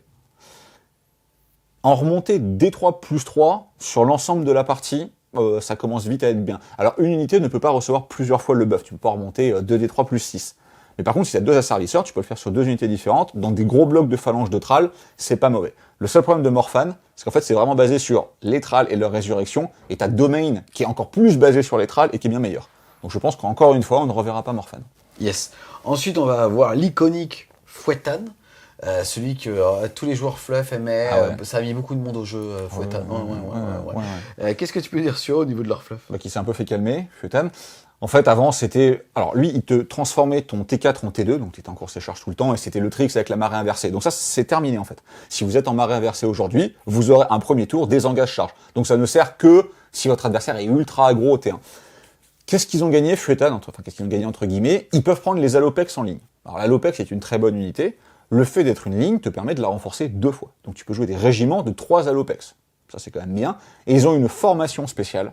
Un peu comme on avait vu, tu sais, sur Nurgle, où ils avaient une formation spéciale de 3 sorciers. Et eux, ils ont une formation spéciale de 3 requins. Alors le problème, c'est que contrairement à Nurgle, où tu avais 60 points de ristourne, là t'en as aucun. En fait, tu payes ta formation de 3 requins comme si tu payais 3 requins. Pour un effet qui est quand même pas dingue, c'est-à-dire que sur ces 4 attaques, si tu fais un 6 pour un seul des 3 requins, si tu fais un 6, il est en touche explosive. Et s'il y a un autre parmi les 2 qui restent, qui a 3 pouces du premier, si tu fais un 6, tu auras 2 touches explosives au lieu d'une. C'est pas fou. L'intérêt principal, c'est de pouvoir jouer 2 régiments de 3 requins ou un régiment de 3, et c'est qui se cool, autant le prendre, et on va dire 6 requins en 3 x 1 et 1 x 3. L'intérêt aussi, c'est quand tu les joues par au-delà de 1, il y a un sergent dans l'unité, et donc tu lui ouvres les ordres. Ouais, et tu joues les ordres, et le sergent, il rigole pas. Hein. Voilà, parce qu'il a des bonus pour toucher, et donc y compris sur son requin qui tabasse. C'est une excellente unité, la Lopex. Franchement, c'est une très très bonne unité du Battletome. qui a subi un nombre d'itérations de son War Scroll monstrueux, mais ils sont repassés de 10 à 8 PV, donc au début tu dis c'est un nerf, mais en fait non, parce que du coup ils bénéficient du couvert, et surtout plus important, ils bénéficient du tambour du Léviathan qu'on verra tout à l'heure. Donc jouer 6 Alopex dans une liste, c'est très très loin d'être déconnant, et tu peux jouer par exemple 2 unités de 3, c'est l'intérêt principal de Fuetan, c'est ça. C'est quand même moins fort que ce qui était avant, on est plus dans la violence, c'est-à-dire que clairement Nautilar c'est pour jouer des Léviathans, si aujourd'hui tu joues Fuetan c'est pour jouer des Alopex, comme c'est une très bonne unité de ce Battle Tome, franchement pourquoi pas. Qu'est-ce que tu peux nous dire ensuite sur Domain? Alors Domain, ça aussi c'est une sous-allégeance d'Ionrak, et en fait eux ils sont extrêmement agressifs, et notamment leurs tralls sont extrêmement agressifs. Dans le fluff ils stylent les dents en pointe, ils utilisent des armes plus violentes que les autres, ils sont allés s'installer chez Gur, tu vois, donc t'as un peu le côté la bête qui est là. Concrètement ce que ça fait. Si vous êtes le joueur actif au round, c'est-à-dire si vous êtes celui qui joue en premier dans un round, si après qu'une unité de Thrall a tapé au corps à corps et a nettoyé l'unité adverse, vous pouvez, si l'adversaire est à 12 pouces, si une autre unité adverse est à 12 pouces, vous pouvez faire une charge, et si elle réussit, vous pouvez retaper. Donc ça, en termes de tricks, c'est quand même vraiment très fort. Parce que tu peux te faire surprendre plusieurs fois. Le problème de cette allégeance-là, c'est que ça, c'est très fort, le pendant est moins fort. C'est-à-dire, si tu es celui qui joue en deuxième, quand tu donnes l'ordre deploy sur une unité de Thrall, tu peux le donner à 3 unités de Thrall. Alors déjà, il y a quand même le trou dans la raquette, à savoir, enfin dans le trou dans les règles, est-ce que tu as le droit de le donner à des unités qui ne sont pas éligibles? Je prends l'exemple typique, une unité ennemie avance à 9 de ton pack de Thrall, tu donnes l'ordre à cette unité, elle est éligible à le recevoir. Est-ce que tu peux le donner à d'autres unités qui ne seraient pas à 9 de l'unité ennemie? J'espère pas, parce que ce serait trop fort dans le sens Pour où moi, tu commences à faire un peu de trigonométrie, et tu te dis, ok, bah écoute, tu me charges ici, mais lui il va prendre l'objectif, lui il va prendre l'objectif. Pour moi, tu ne peux pas, parce qu'ils ne sont pas éligibles à le recevoir. Donc concrètement, c'est une aptitude qui ne va marcher qu'un tour sur 2 quand tu vas gagner l'initiative. Voilà. Par contre, c'est vrai que quand tu l'as... Attends, ça veut aussi dire que si jamais tu joues des lignes successives ou en quinconce, tu peux back avec 2 unités. Ouais, mais je pense que c'est surtout pour la partie où quand t'as limite, t'as un côté snowball en fait, vraiment boule de neige où tes Thrall, ils vont taper très fort, parce que maintenant c'est une vraiment bonne unité, et puis ils vont enfoncer l'adversaire. Et par exemple, t'imagines sur un cordon, c'est infâme, quoi. T'arrives, les unités de tir, encore une fois, on va dire que je m'acharne dessus, mais qui sont protégés par des cordons de 10 lanciers, tu vas laver les 10 lanciers, les autres sont à 4 pouces derrière, et ce coup-ci, ils joueront pas Overwatch, et du coup, tu vas pouvoir recharger derrière. Moi, je me bats pas de toute façon contre un mec qui style les dents en pointe, hein. Sleepy Ah Hollow, bah, tu l'as vu? ouais, c'est ça, ouais. Moi, ça m'a fait flipper. C'est ça. Donc c'est une bonne allégeance qui est quand même dure à mettre en place, qui est basée sur les Thrall, encore une fois, mais c'est bien, parce qu'en fait, on a une basée sur les Alopex, t'en as une basée Nautilar sur les Léviathans, et eux sont basés sur les Thrall comme Morphan, mais eux, c'est en meilleur. Donc, alors, sur quoi sont basés Bremdar? Alors Briomdar, eux, c'est les maîtres, on va dire, des forêts marines, des grandes forêts de Varek, qui, depuis les 2 lignes et demie de fluff nouveaux qu'on a dans ce Battle Tome par rapport à celui d'avant, ont explosé en taille depuis qu'Alarielle a lancé le grand rituel de la vie. C'est-à-dire le truc qui a réveillé Kragnos, donc ça a réveillé Kragnos et fait pousser du Varek. Clairement, c'est écrit comme ça dans le fluff. Donc c'est du plancton. C'est du plancton. Donc c'est un peu triste pour l'augmentation du fluff des Idonettes, où t'as vraiment 2 lignes sur ce qui s'est passé entre Be'lakor, donc sa tempête a touché les océans, c'est triste. L'alliance avec Morathi, ils sont devenus potes, ça c'est cool, ça fluffique. Moi, je suis avec mon frère, tu vois, c'est sympa. Et eux, ils sont dans leur forêt, donc eux, ils sont dans le royaume de Giran, et comme ils protègent les forêts marines, ils sont devenus potes avec Alarielle. Bon, tout ça, on s'en moque un peu. Ça se retranscrit pas dans les règles, pour le coup. En fait, eux, leur règle, c'est que leurs Soulscryer, donc les scruteurs d'âme, en fait, avant, si tu veux, c'est une unité qui pouvait embarquer jusqu'à 2 unités en frappe en profondeur. Ils devaient arriver à 6 pouces du bord de table, et tu pouvais à 9-2 mettre les unités idonettes également à 6 pouces du bord de table. Et en fait, et après, il leur filait plus 3 à la charge. Le plus 3 à la charge est parti. Par contre, les unités qui vont arriver avec lui ne sont pas obligées d'arriver à 6 pouces du bord de table. Donc en fait, lui te permet d'en embarquer 3 et te permet de les mettre encore plus loin. Donc en fait, lui va frapper en profondeur à 6 pouces du bord de table et eux vont aller jusqu'à 12 à l'intérieur des terres. Donc en gros, tu as une frappe à 15 sur des tables qui font 44, donc 15 de chaque côté, ça fait 30, tu peux pratiquement aller où tu veux. Donc c'est pour augmenter un personnage qui vaut 150 points pour qu'il prenne une unité de plus et qu'il fasse 3 pouces plus loin. Pourquoi pas? Bon, clairement, Fuetan, Nautilar, Domain dans une certaine mesure, et alors, clairement Ionrak me paraît au-dessus, mais si tu veux avoir un gameplay très agressif, et à noter aussi que lui, ça fait partie des rares unités qui en embarquent d'autres, où il n'y a pas la règle, s'ils sont pas rentrés au T4, ils sont morts. Donc tu peux en jouer 2, embarquer 6 unités, mettre toute ton armée en fait, et arriver sur n'importe quel bord de table, jusqu'à 15 pouces à l'intérieur des terres. Donc c'est pareil, si le mec en face il tire beaucoup, il a pas d'idonette en fait. Donc au bout d'un moment, quand tu tires bien, t'es pas hyper mobile, donc tu pourras pas aller bloquer toute la table, et ça va rentrer de tous les côtés. Donc elle se défend, elle a le mérite d'exister. Aujourd'hui, je pense qu'on a envie de jouer Yonrak, Nautilar ou Fuetan, mais voilà, elle est là. Si un jour on a vraiment besoin, malgré le cauchemar oublié, malgré le rituel du tour 1, de se prémunir encore contre les armées de tir, c'est une arme supplémentaire. On passe maintenant justement sur la partie jeu égal avec les grandes stratégies. Elles sont au nombre de 4. Pour rappel, si jamais vous réussissez, vous marquerez alors à la fin de la partie 3 points de victoire. La première, c'est la poursuite Akelian. À la fin de la bataille, vous accomplissez cette grande stratégie s'il y a au moins 3 unités Akelian amies entièrement à l'intérieur du territoire ennemi. Il y a quelques temps, je t'aurais dit pourquoi pas, tu jouais quasiment que des Akelian. Aujourd'hui, tu vas jouer beaucoup plus de Namarti, ce qui veut dire qu'en Akelian, tu vas avoir ton King, ton Alopex et tes Léviadon. Il faut qu'il y en ait 3, c'est beaucoup quand même. 3 vivants à la fin de la partie. Alors chez l'autre, c'est pas un problème. Mais 3 vivants à la fin de la partie, ça me paraît beaucoup. Je pense que c'est compliqué à marquer ça. Yes, ensuite on va avoir la sombre mer qui rôde. À la fin de la bataille, vous accomplissez cette grande stratégie s'il y a n'importe quel nombre d'épaves, donc de décors bateaux, de votre armée sur le champ de bataille et que toutes sont à plus de 3 pouces des figurines ennemies. C'est peut-être la plus facile à marquer, mais mine de rien, c'est pas si simple. C'est-à-dire que votre adversaire peut, avec une figue, vous l'enlever au T5. Même s'il est pratiquement table rasée, il peut juste prendre un mec, le mettre à côté d'un bateau, sachant que vos bateaux seront quand même souvent au milieu du champ de bataille. Il faudrait vraiment l'avoir pratiquement table rasée pour les marquer. Et si vous table rasez le mec, tu vas chercher d'autres grandes stratégies qui sont plus intéressantes à mettre sur une optique d'attrition. Ensuite, on va voir le domaine des profonds à la fin de la bataille. Vous accomplissez cette grande stratégie si les seuls monstres sur le champ de bataille sont des Léviadons. C'est pareil, faut avoir tué tous les monstres en face et pas avoir perdu tes Léviadons à toi. Donc, quitte à pas perdre tes Léviadons à toi, tu prends maître des monstres. Exactement. Et il faut que tu aies un monstre en vie, t'es même pas obligé de tuer ceux de l'adversaire. Donc, encore une fois, c'est pas très bon. Ensuite, vous allez avoir Assaut Namarti, qui fait qu'à la fin de la bataille, vous accomplissez cette grande stratégie si au moins 2 unités Namarti amies sont à 3 pouces de n'importe quel nombre d'unités ennemies, ou alors que si les seules lignes que vous avez encore vivantes sont des Namarti. Challenge, hein. T'en as une qui dit faut garder une ligne en vie. Et t'en as une autre qui dit faut garder tes Namarti en vie, avoir tué les lignes d'en face ou être au corps à corps. En fait, je pense que, comme on va le voir juste après dans les tactiques de bataille, ils vont marquer 10 points en secondaire, toujours. Donc si t'as envie de te mettre un petit challenge pour te dire, allez, mes 3 points de tertiaire, ils vont être durs à aller chercher, t'iras prendre ça. Sinon, elles sont quand même pas terribles. Ce qui est vraiment pas le cas de leur tactique de bataille. Encore une fois, c'est pas grave, parce qu'on ne jouera pas avec les grandes stratégies du livre, mais celles de base sont largement jouables. Et en plus, sont méta par rapport à justement ce qu'on a ici, quoi. Tout à fait. Et là, c'est la petite doléance que c'est la première fois qu'on voit un Battle Tome sur les 5 qu'on a en V3 maintenant, où les tactiques de bataille, en fait, il y en a, tu vas les marquer parce que la game va te dire, c'est bon, t'as marqué 2 points, en fait. Tu vas pas réfléchir, tu vas pas faire des actions de jeu pour aller les marquer, tu vas juste te retrouver dans une situation de jeu où tu vas dire, tiens, en fait, cette situation vient de se produire, je prends 2 points. Et donc, en fait, l'Idonette va systématiquement mettre 10 sur 10 en scoring secondaire. C'est quand même un gros buff dans le Battle Tome. Quand tu sais que sur tes 3 manières de marquer des points, la secondaire est une des plus importantes, avec le primaire. Sur certains scénarios, c'est 10-10, hein. Et t'as déjà 10. Tu sais, c'est bien, t'arrives à un contrôle, tu sais que t'as la moyenne. C'est bien, déjà. Au niveau, justement, des tactiques de bataille, donc des objectifs secondaires, on va avoir les courants de la bataille. On va avoir le assassin de la marée. Bon, je voulais la faire, je suis désolé. Qui fait que vous accomplissez cette tactique de bataille si au moins 2 unités ennemies sont détruites à ce tour par des attaques d'unités idonettes qui sont affectées par l'aptitude marée haute. C'est le tour où ils te nucléarisent la tronche, donc ça devrait aller. Ouais. Voilà, je pense que... Et, tu vois, là, ils auraient pu mettre 3, voire 4. Ils en ont mis 2, c'est cadeau. En fait, t'es 3, tu marques 2 points. Merci. Yes. Ensuite, vous allez avoir repoussé les intrus. Choisissez une unité de bateau qui est à 12 pouces ou moins d'une ou plusieurs unités ennemies. Vous accomplissez cette tactique s'il n'y a plus personne à 12 pouces de cette figurine. Celle-là, en fait, si un jour ça se produit, elle est assez facile à faire, parce que l'idonette est quand même très chirurgicale, donc détruire une unité près d'un bateau, c'est pas trop compliqué. Après, ça nécessite quand même que l'adversaire a envie d'approcher de tes bateaux, ce qu'il peut avoir envie de faire pour enlever les petits poissons et donc enlever la ward à 5. Je pense qu'il n'a juste pas le choix. Il y a des fois où, oui, effectivement, si tu lui auras popé devant ses lignes avec ton sorcier, là, il aura pas le choix. Voilà, donc effectivement, celle-là, ouais. Alors, elle est tout petit peu moins cadeau que celle d'avant, mais pas très compliqué à faire non plus.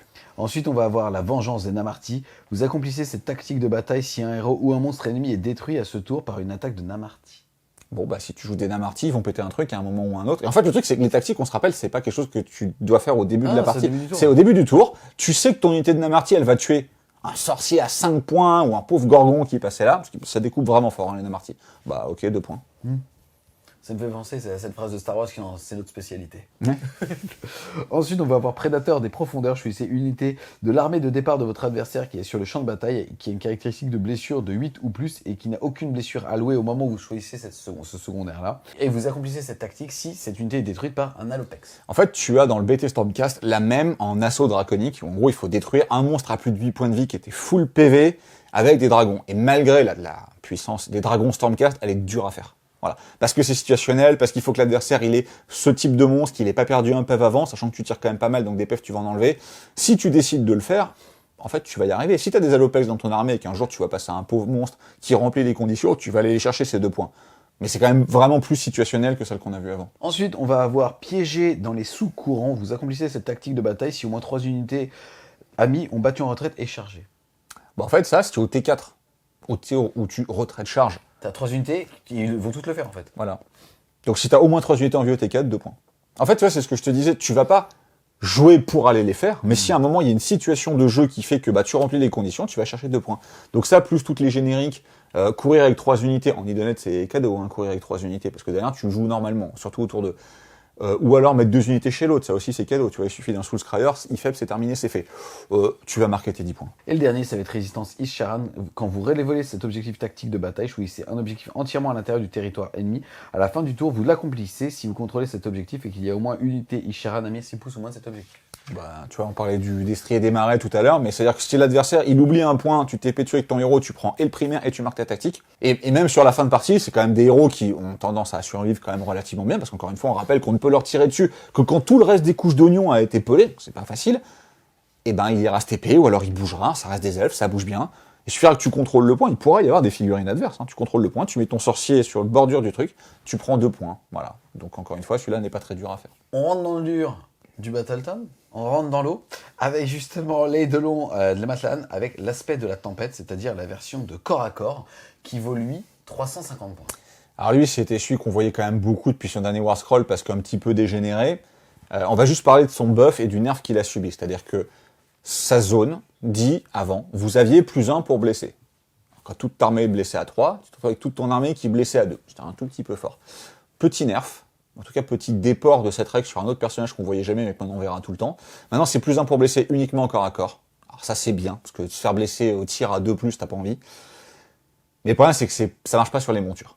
Là, pour le coup, c'est le coup de grâce porté à la cavalerie, sur Murène, qui bénéficie même plus de ça, donc ça commence à leur faire vraiment mal, voilà. Bon, par contre, après, ça marche très bien sur les tralls, c'est pour ça, encore une fois, t'as envie de jouer des tralls, et puis mine de rien, bah, sur ton héros Akhelian, ou même sur lui-même, c'est quand même sympa.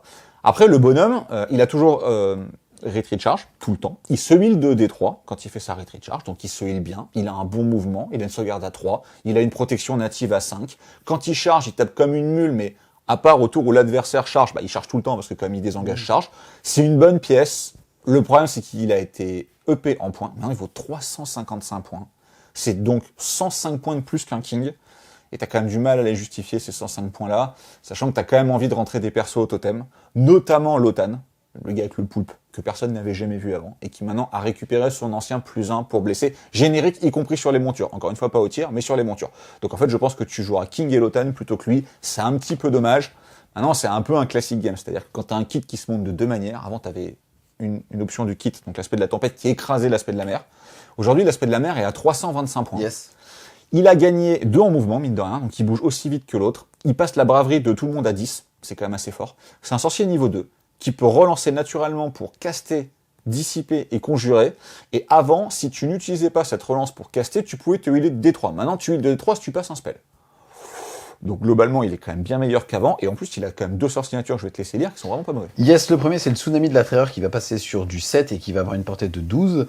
On va choisir des 3 unités ennemies à portée visible lanceur et on va soustraire un au jet de sauvegarde pour les attaques d'armes de mêlée qui ciblent les unités choisies par jusqu'à votre prochaine phase de héros. Même si tu fais 1 sur le D3, c'est fort. Alors la portée est courte, on rappelle 1, il y a le portail, hein, toujours. Après, c'est un peu cher, mais... Et puis lui, il peut s'exposer. C'est quand même 12 PF, save à 3, ward à 5, ça va, il peut s'avancer. En plus, il peut faire des striés des marais, hein. Donc il peut s'avancer sur un setup double tour ou ce genre de choses, caster ça, destrier des marais pour s'en aller, ou alors de manière très offensive, destrier des marais pour se mettre à portée et balancer ça derrière. Alors c'est sur du 7, mais c'est sur du 7 relançable. Donc c'est quand même relativement fiable, et moins en sauvegarde, c'est quand même super fort. Yes, le deuxième sort, c'est l'espèce brune marine qui va passer sur du 6. On va choisir une unité à 12 pouces. Si c'est une unité amie, elle va être soignée de D3. Si c'est une unité ennemie, elle va prendre D3 dans la gueule. En fait, ça fait toujours un petit arcane ball de plus, et tu vois, on se rappelle de la pression des profondeurs, on se rappelle mine de rien du croc de kraken qui peut porter, t'as quand même un mec qui peut arriver et te mettre D3, puis encore D3, et puis la pression des profondeurs avec le croc de kraken, c'est le premier D3. C'est pas mauvais, mais franchement, le -1 sauvegarde, sachant que pratiquement toute l'armée maintenant, à de très rares exceptions près, est passée Reine -1, sachant qu'avant les isonettes n'avaient pas de Reine. Maintenant, ils sont tous Reine -1. Quand tu commences à réenlever un de sauvegarde derrière, ça commence à plus rigoler. Hein. Yes, on va passer à la page de la pépite, on va avoir bien évidemment Volturnos en Au Roi, en Akelian King, ou alors la Akelian King, bah justement générique. Volturnos est à 290, là où le King générique, qui est burné, mais salement, Ouais, salement. justement, lui va être à 250. Bah en fait, avant, t'avais quand même une vraie question King Voltu. En fait, maintenant, je pense que tu te la poses plus, c'est King plus Voltu. Parce qu'en plus, les deux triggerent hyper bien ensemble. Parce que on se rappelle donc que l'aptitude de l'Akelian King, c'est à ta phase de charge de ton tour. C'est quand même le garde-fou, tu peux pas le faire au tour de l'adversaire. Mais tu peux choisir des 3 unités et dire qu'ils sont en marée haute. Donc frappe toujours en premier. Donc évidemment, si tu fais 1 sur le D3, t'as qu'une seule unité qui en bénéficie, lui-même pour son trait de co plus 2 attaques. Mais si tu fais 2 sur ton D3, tu casses le séquencement normal, parce qu'en fait, lui va taper, plus le Léviadon qui est à côté, ou la Lopex qui va taper.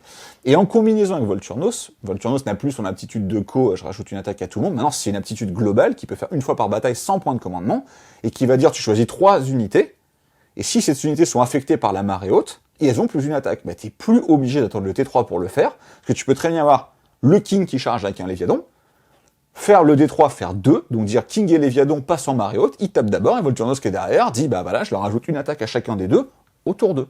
Donc c'est hyper intéressant, parce que ça casse le côté très manichéen du gameplay de net, le T3, voilà.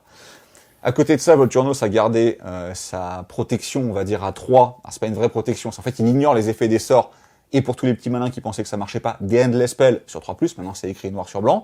Il y a toujours l'Abimar qui met les D3 BM en impact. Il a perdu, entre guillemets, la règle un peu kikou de l'Astra Solus, où quand tu faisais un 6 pour toucher, tu passais à Reine -5, mais sinon c'était Reine -1, là il est passé Reine -2 tout le temps, donc c'est mieux.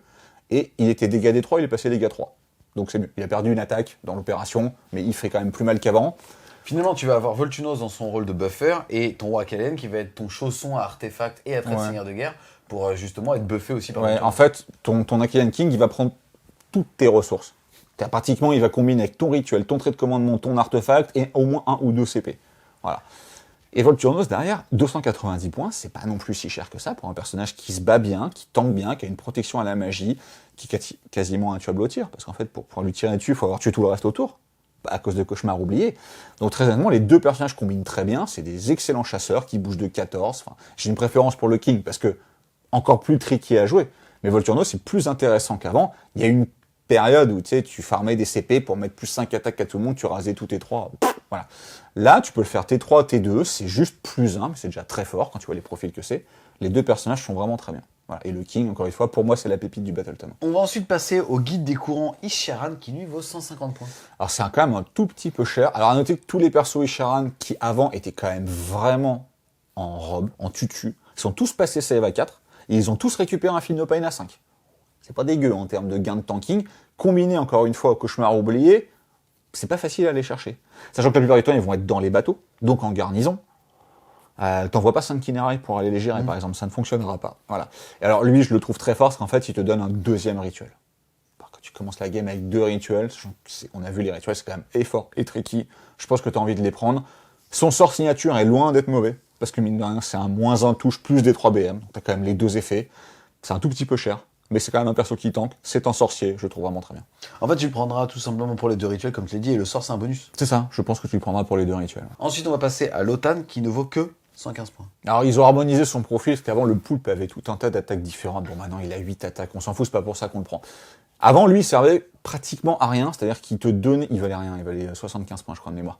Il te donnait une bulle de relance des 1 pour les Namarti. Bon, ça, tu l'as pu, boubou sniff. À côté de ça, il a quand même 2 effets qui sont hyper forts. C'est que maintenant, il donne plus 1 pour blesser en zone à tout le monde, monture compris, au corps à corps, pas au tir. Encore une fois, plus 1 pour blesser au tir, c'est bête. Quand toute ton armée tape à 3. Enfin, c'est quand même très fort pour un perso qui vaut pas très cher. Et son autre aptitude que je trouve hyper intéressante, parce que pour le coup, la première est purement violente, ça est beaucoup plus tricky, c'est une fois par bataille, tu vas choisir une unité, elle va recevoir les effets d'un rituel. Alors, à noter qu'il faut que tu sois au bon tour.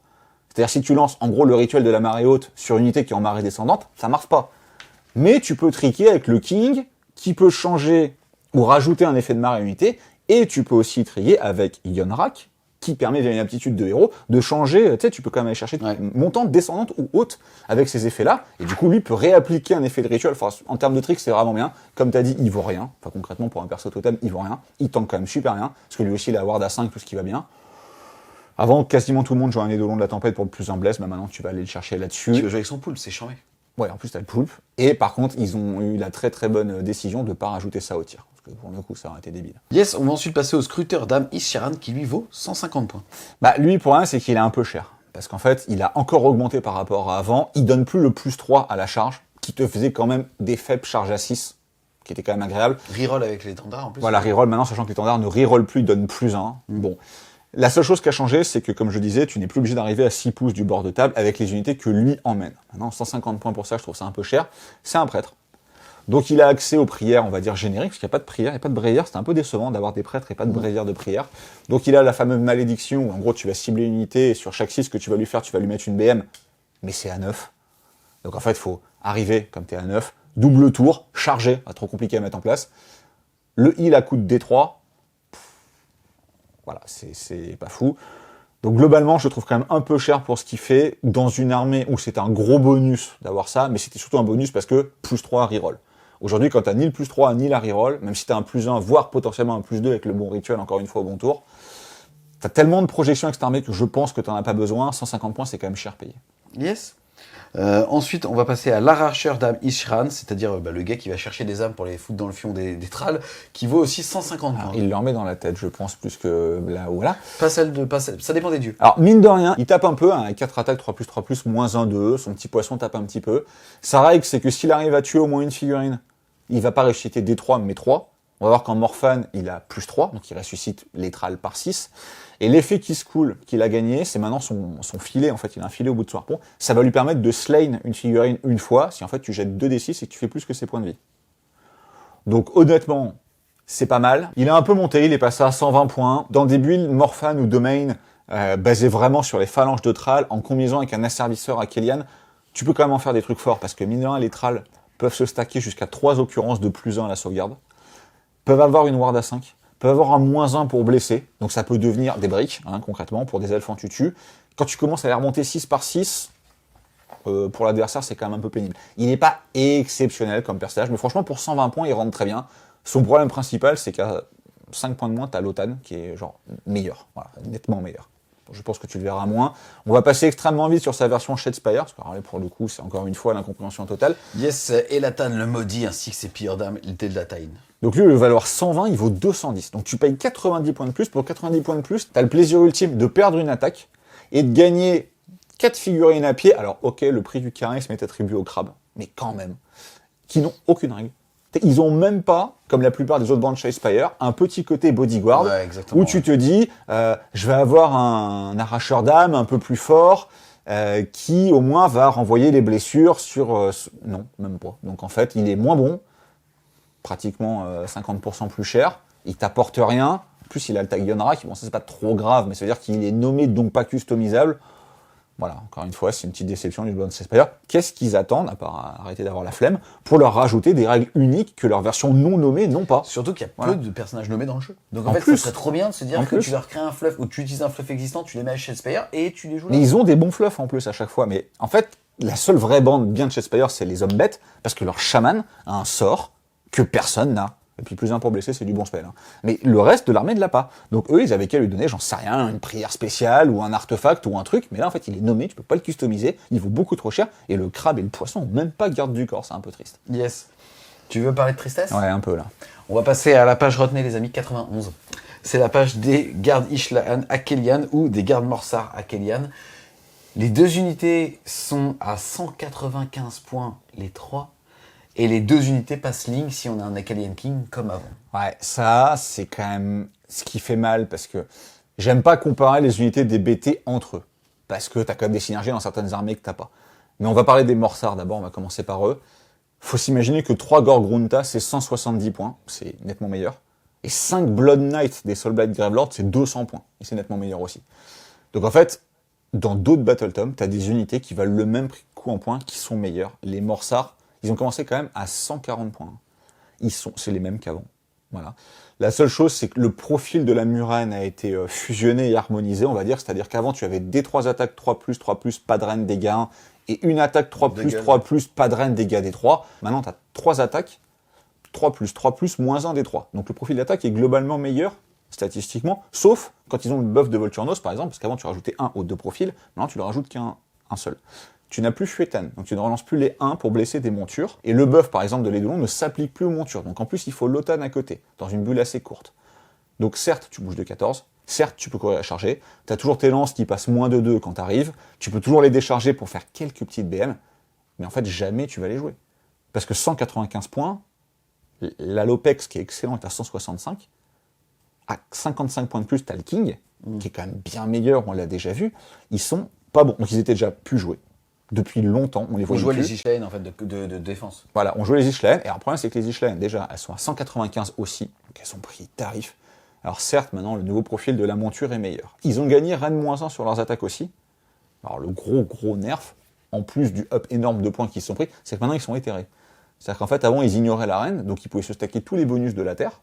Maintenant, ils sont éthérés, donc tu ne peux plus stacker aucun bonus sur eux. Donc ils sont en 4+, éthérés, et ils ont quand même, quand ils chargent, gardé leur 3+. Mais putain, pour 195 points, t'as pas envie de jouer ça, quoi. Voilà. C'est ça qui me dérange vraiment, c'est-à-dire enlever le côté non éthéré à l'Ishlaen, juste ignorer la reine. C'était un peu con, on va pas se mentir. T'avais des mecs qui étaient en 3+, à la reine, en plus t'étais obligé de leur tirer dessus, si t'avais pas de BM, tu les passais jamais. Donc les mettre éthérés, c'est pas un problème, mais tu les mets pas à 195 points, même si tu leur as mis reine -1, parce qu'en fait, ils sont beaucoup trop chers. Les Ditral, c'est 130 points, le requin, c'est 165. Donc j'ai une incompréhension. À part de dire, dans une optique de advance ses charges et d'être tout le temps en 3+ non modifié, t'as quand même 12 PF par pack. Là où je te rejoins, c'est vrai qu'en fait, systématiquement, t'as envie de. Enfin, tu mets une murène de moins et en fait, tu vas jouer un king. Ouais, ou tu vas jouer des Alopex, parce que les Alopex, en fait, ils sont pratiquement aussi violents corps à corps, et en plus, ils tirent. Et ils snipent très bien, et c'est des super unités, et ils comptent pour 2 sur les objectifs, sachant que eux, non. Hein. Ouais, ils leur auraient mis 5 PF, me serait dit maybe, mais là, au final, ton pack 195 points, c'est 3 fixes sur un objet. Voilà. Donc c'est quand même un peu triste. Pour le coup, en fait, ce qui est vraiment triste, c'est le coup en point. C'est pas le War Scroll. Le War Scroll, il est ok. Mais c'est le coup en point, en fait. Donc peut-être qu'un jour, ils vont repasser à... On rappelle qu'ils ont commencé leur carrière à 140. Hein. Ouais, bien sûr. 195, c'est quand même de la bonne inflation à la Games, comme on l'aime bien. Pourquoi pas se dire qu'un jour, ils vont repasser à 160, 170, et on n'aura peut-être pas la même vision. Voilà. Mais là, aujourd'hui, tu t'imagines qu'un pack de 9, c'est 600 points. Voilà. 600 points, c'est des dragons Stormcast et ça n'a rien à voir, tu vois. Ouais, donc, je suis d'accord avec voilà, toi. donc ça c'est un peu la tristesse. Alors, tout le monde en a 24, hein, parce que tous les joueurs Idonnet ont joué 18, 24. Bah aujourd'hui, tu vas jouer autre chose. C'est la seule petite doléance sur ce Battle Tome là. Après, les coups de gueule sont terminés, tout le reste est top. Mais c'est un peu dommage d'avoir à ce point-là massacré l'unité pour ne pas la rendre compétitive par rapport aux autres unités. Je parle même pas des autres qu'on a cités, d'autres Battle Tome, pour ne pas la rendre compétitive avec les autres lignes génériques du BT qui sont meilleures. Je suis d'accord. On va maintenant passer justement à l'Alopex. Tu l'as dit. Ce qui est rigolo, c'est qu'en Fuetan, à partir du moment où ils sont encore une fois passés en ligne, tu peux les jouer par une unité de 3 et donc faire tes 3 x 1 au sein d'une même unité à 495 points. Donc c'est quand même assez rigolo. Bon, derrière, ça a 8 PV, ça bouge de 14, sauvegarde à 4. Parle-nous d'eux. Ça a les 2 modes de tir. Alors avant, tu jouais toujours le lance harpon qui faisait que tu pouvais pas Pailin.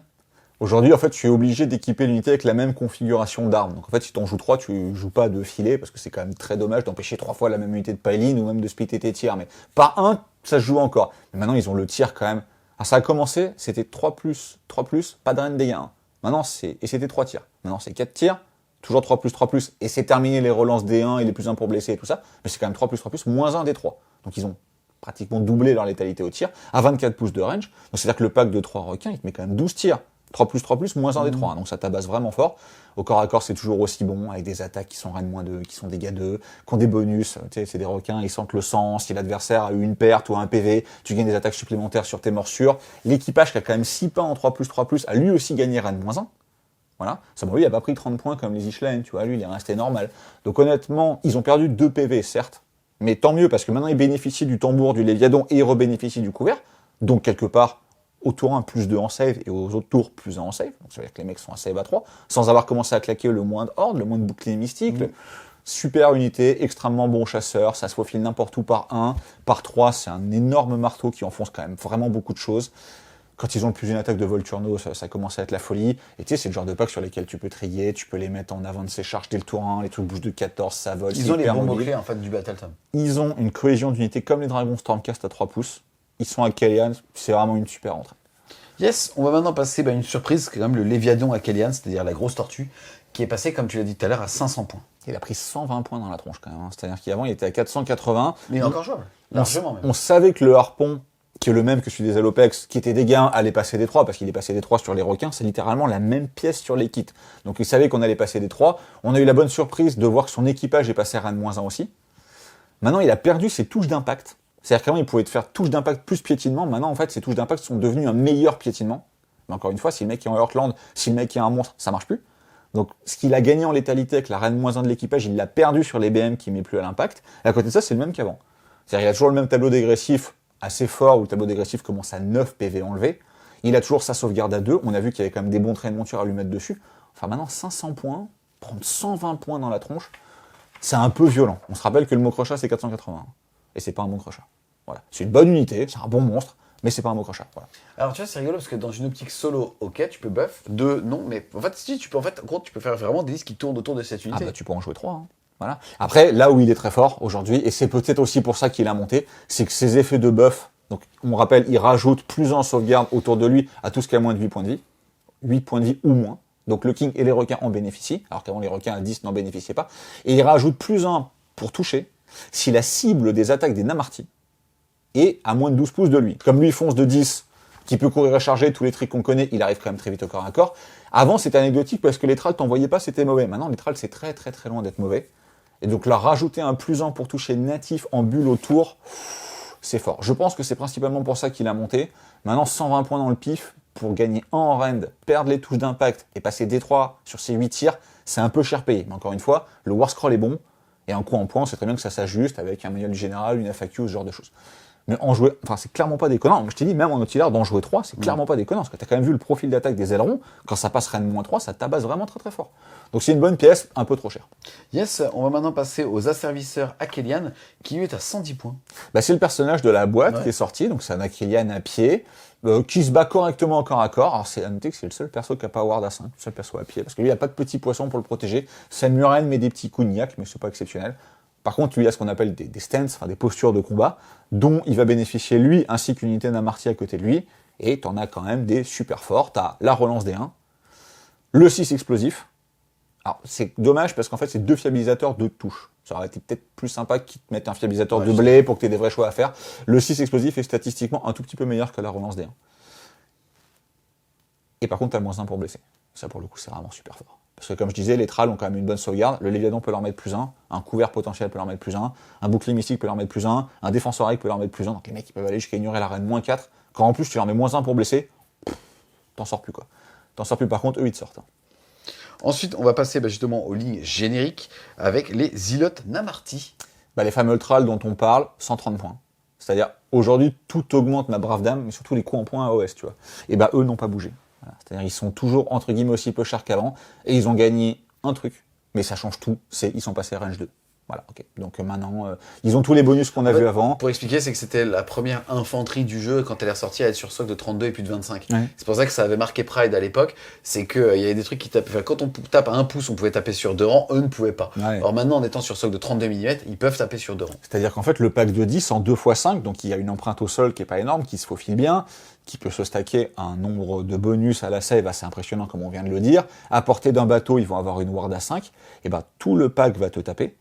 Et l'autre bonus qu'ils ont gagné, c'est qu'en fait, quand tu as un point de vie, ils ont une attaque en plus. Je crois qu'ils ont 2 attaques en 2+, ils ont 2 attaques en 3+, mais à portée de la tortue, ça devient en 2+. En 3+, pour blesser, mais à côté de l'automne, au tourner de long, ça va redevenir 2+. Donc t'as quand même des mecs à 13 points de vie qui te mettent 2 attaques en 2+, moins 1, 1. Si jamais l'adversaire a 1 PF, tu as une attaque en plus, donc tu moissonnes comme un sale. Et avant, c'était si l'adversaire a 4 PV ou plus, il passait des dégâts de maintenant, c'est 3 PV. Ce qui est plus méta. Ce qui est beaucoup plus méta. Les brutes, les parrains, Stormcast, ce genre de choses. Donc, à part les mecs à 2 PV, ils te moissonnent soit la horde, soit l'élite. Franchement, c'est une super unité. Pour 130 points, c'est vraiment pas cher. Tu peux en jouer 3x10, t'as tes lignes, et c'est hyper carré. Tu peux en jouer des packs de 30, c'est parfaitement jouable. C'est une vraie bonne unité. Ensuite, on passe au deuxième choix de ligne, à savoir les écumeurs Namarti. Eux valent plus cher parce qu'ils sont à 170 points, donc 17 points de PV. Mais ce sont des tireurs à 18 pouces. Ils vont faire 2 tirs en 3+, moins 1, 1. Et on va avoir plus 1 au jet de touche si l'unité qui est à 9 pouces ou moins 2. Donc c'est-à-dire que quand ils ciblent une unité, ils sont à 2, et même quand ils overwatch, comme t'as moins 1, s'ils sont à portée dans les viadons, ils restent quand même à 2. Donc tu charges pas non plus n'importe comment des mecs qui peuvent te balancer 20 tirs en 2+, moins 1, 1. C'est une très bonne unité de harcèlement, qui bouge de 8, qui est hyper mobile, qui prend bien les flancs. Alors ils ont une portée que de 18, parce que dans le fluff, ils sont aveugles, enfin comme tous les Namarty, ils se repèrent avec les vibrations soniques de l'adversaire. Avant, ils pouvaient advance et tirer normalement. C'est qui est drôle pour des aveugles. Voilà, mais maintenant ils peuvent plus. Mais mine de rien, alors eux pour le coup, la reine -1 et les 2 tirs flat, tu sais avant ils avaient un tir à 18 et 3 tirs à 9. Maintenant ils ont 2 tirs tout le temps à 18 et reine -1, ça change tout. Ils sont hyper bien pricés, c'est-à-dire en fait ils valent 170 points, on est dans l'archer luminette, on est dans le Bliss Archer de Slanesh. Et même s'ils ne mettent pas de BM, ils ont un volume statistique de dégâts qui est à peu près équivalent. Donc cette unité, avant, n'était ligne que quand tu avais un héros Isharan, maintenant elle est ligne tout le temps. Donc c'est quand même vraiment bien. Et c'est une autre optique de jeu. Mais les 2 unités Namarty sont très jouables. Voilà. Pour moi, c'est plutôt une unité de harcèlement par 10, mais qui va quand même déglinguer beaucoup de choses, parce que leur dégâts statistique est très correct et sort un perso totem. Alors certes, qu'à 18, on a vu que ça cavalait tellement loin, on rappelle qu'en marée montante, tu peux courir et tirer. Voilà, donc ils peuvent faire 6, plus un des 6, voire 6 si tu en as besoin, et tirer derrière à 18. Donc mine de rien, la projection est quand même très bonne, et la reine -1 fait vraiment plaisir. Donc pareil, bonne surprise sur les 2 unités de Namarty, c'est très cool de pouvoir jouer des filles qui sont très jolies, qu'on n'avait jamais vues avant. C'est un peu dommage que ce soit au détriment des unités de Muren, que pour le coup tu reverras jamais. Quoi. Un truc que je trouve super cool, en fait, c'est quand t'as ça, t'obliges ton adversaire systématiquement à claquer du PC pour faire des défenses totales à la phase de tir, ce qu'on a perdu l'habitude de faire. Ouais. En fait, le -1 en reine généralisé sur toute l'armée, alors pour le coup, y compris sur Lichla Guard, il fait vraiment du bien. Quoi. On a fait le tour, et c'était relativement rapide, de ce qui fait justement l'ADN des Ilounettes. Surpris, encore une fois, t'as gardé justement du tir du tir, on va dire, soit par des lignes, soit par les requins, soit par les tortues, mais il y en aura moins. Mais t'es revenu sur un tir sain, en fait, parce qu'il y a quelques temps, en fait, tu avais les War Scrolls là, donc -1 D3, avec les buffs de la V2, relance D1, donc c'était débile, voilà. Là, maintenant, t'as un tir qui est sain, qui met pas de BM, qui a des portées relativement courtes quand même, mais qui a un bon volume de saturation, et c'est une corde de plus à l'idonnette, voilà, de pouvoir jouer sur une vraie phase de tir. En fait, maintenant, c'est une armée qui, avant de jouer... T'as déjà essayé de tirer une flèche sous l'autre? Eh ben oui, j'y arrive. Mais c'est pas vraiment le lot, on va dire, les termes mais avant, c'était du sniping, donc phase de mouvement et phase de corps à corps, c'est tout. Maintenant, t'as une vraie phase de tir. Et t'as une vraie phase de héros aussi. Avec tous les effets que tu peux mettre, de tricks, de rituels, etc. Il y a beaucoup de joueurs idonnettes, en France. Je pense qu'ils vont avoir un vrai plaisir à jouer de Battletome, parce qu'on est quand même passé, il y a pas si longtemps, à des listes 7-8 requins, piou-piou, de plus. Je suis d'accord avec toi, c'est que sans rien parler de l'échelle de puissance, il est harmonisé avec le reste, versus un truc qui était complètement con avant, en 2+. C'est ça, il redevient intéressant à jouer. C'est-à-dire, avant, l'idonnette, c'était 2+ relance de 1, 2+ relance les 1. C'était du custo, quoi. Et en plus, maintenant, c'était du custo au tir. Voilà. Tir, il y a quand même rien de moins interactif, quoi. Maintenant, tu joues sur toutes les phases. T'as plein de combos, on a vu avec la marée, avec le king, avec le rituel, et je te change la marée, et en plus, si tu joues Yonorak, et je passe à cette, enfin, t'as énormément de choses à faire. Donc il va y avoir un vrai skill cap aussi entre le bon joueur qui va réellement exploiter à fond tous ces mécanismes au bon moment, ou alors celui qui va avoir un plan de jeu un peu, on va dire, classique de j'attends jusqu'au T3 et au T3 je tape d'abord. Ça fonctionne encore, mais ça fonctionne un peu moins qu'avant. Je pense que les joueurs idonnettes vont adorer ce Battletome. Déjà, il est quand même neuf, il est V3, il a peut-être un scoring secondaire un peu plus fort que les autres Battletome qu'on a vu, ça mine de rien, pour gagner une game, il faut marquer le plus de points, j'enfonce des portes ouvertes, mais c'est ça, quand tu vois que certains Battletome font des fois 6 points sur le secondaire, eux ils vont quasiment tout le temps en faire 10, donc mine de rien ils partent quand même avec 4-6 points d'avance sur les autres, et t'as pas comme le Stormcast une unité où tu te dis putain elle est monstrueuse, voilà.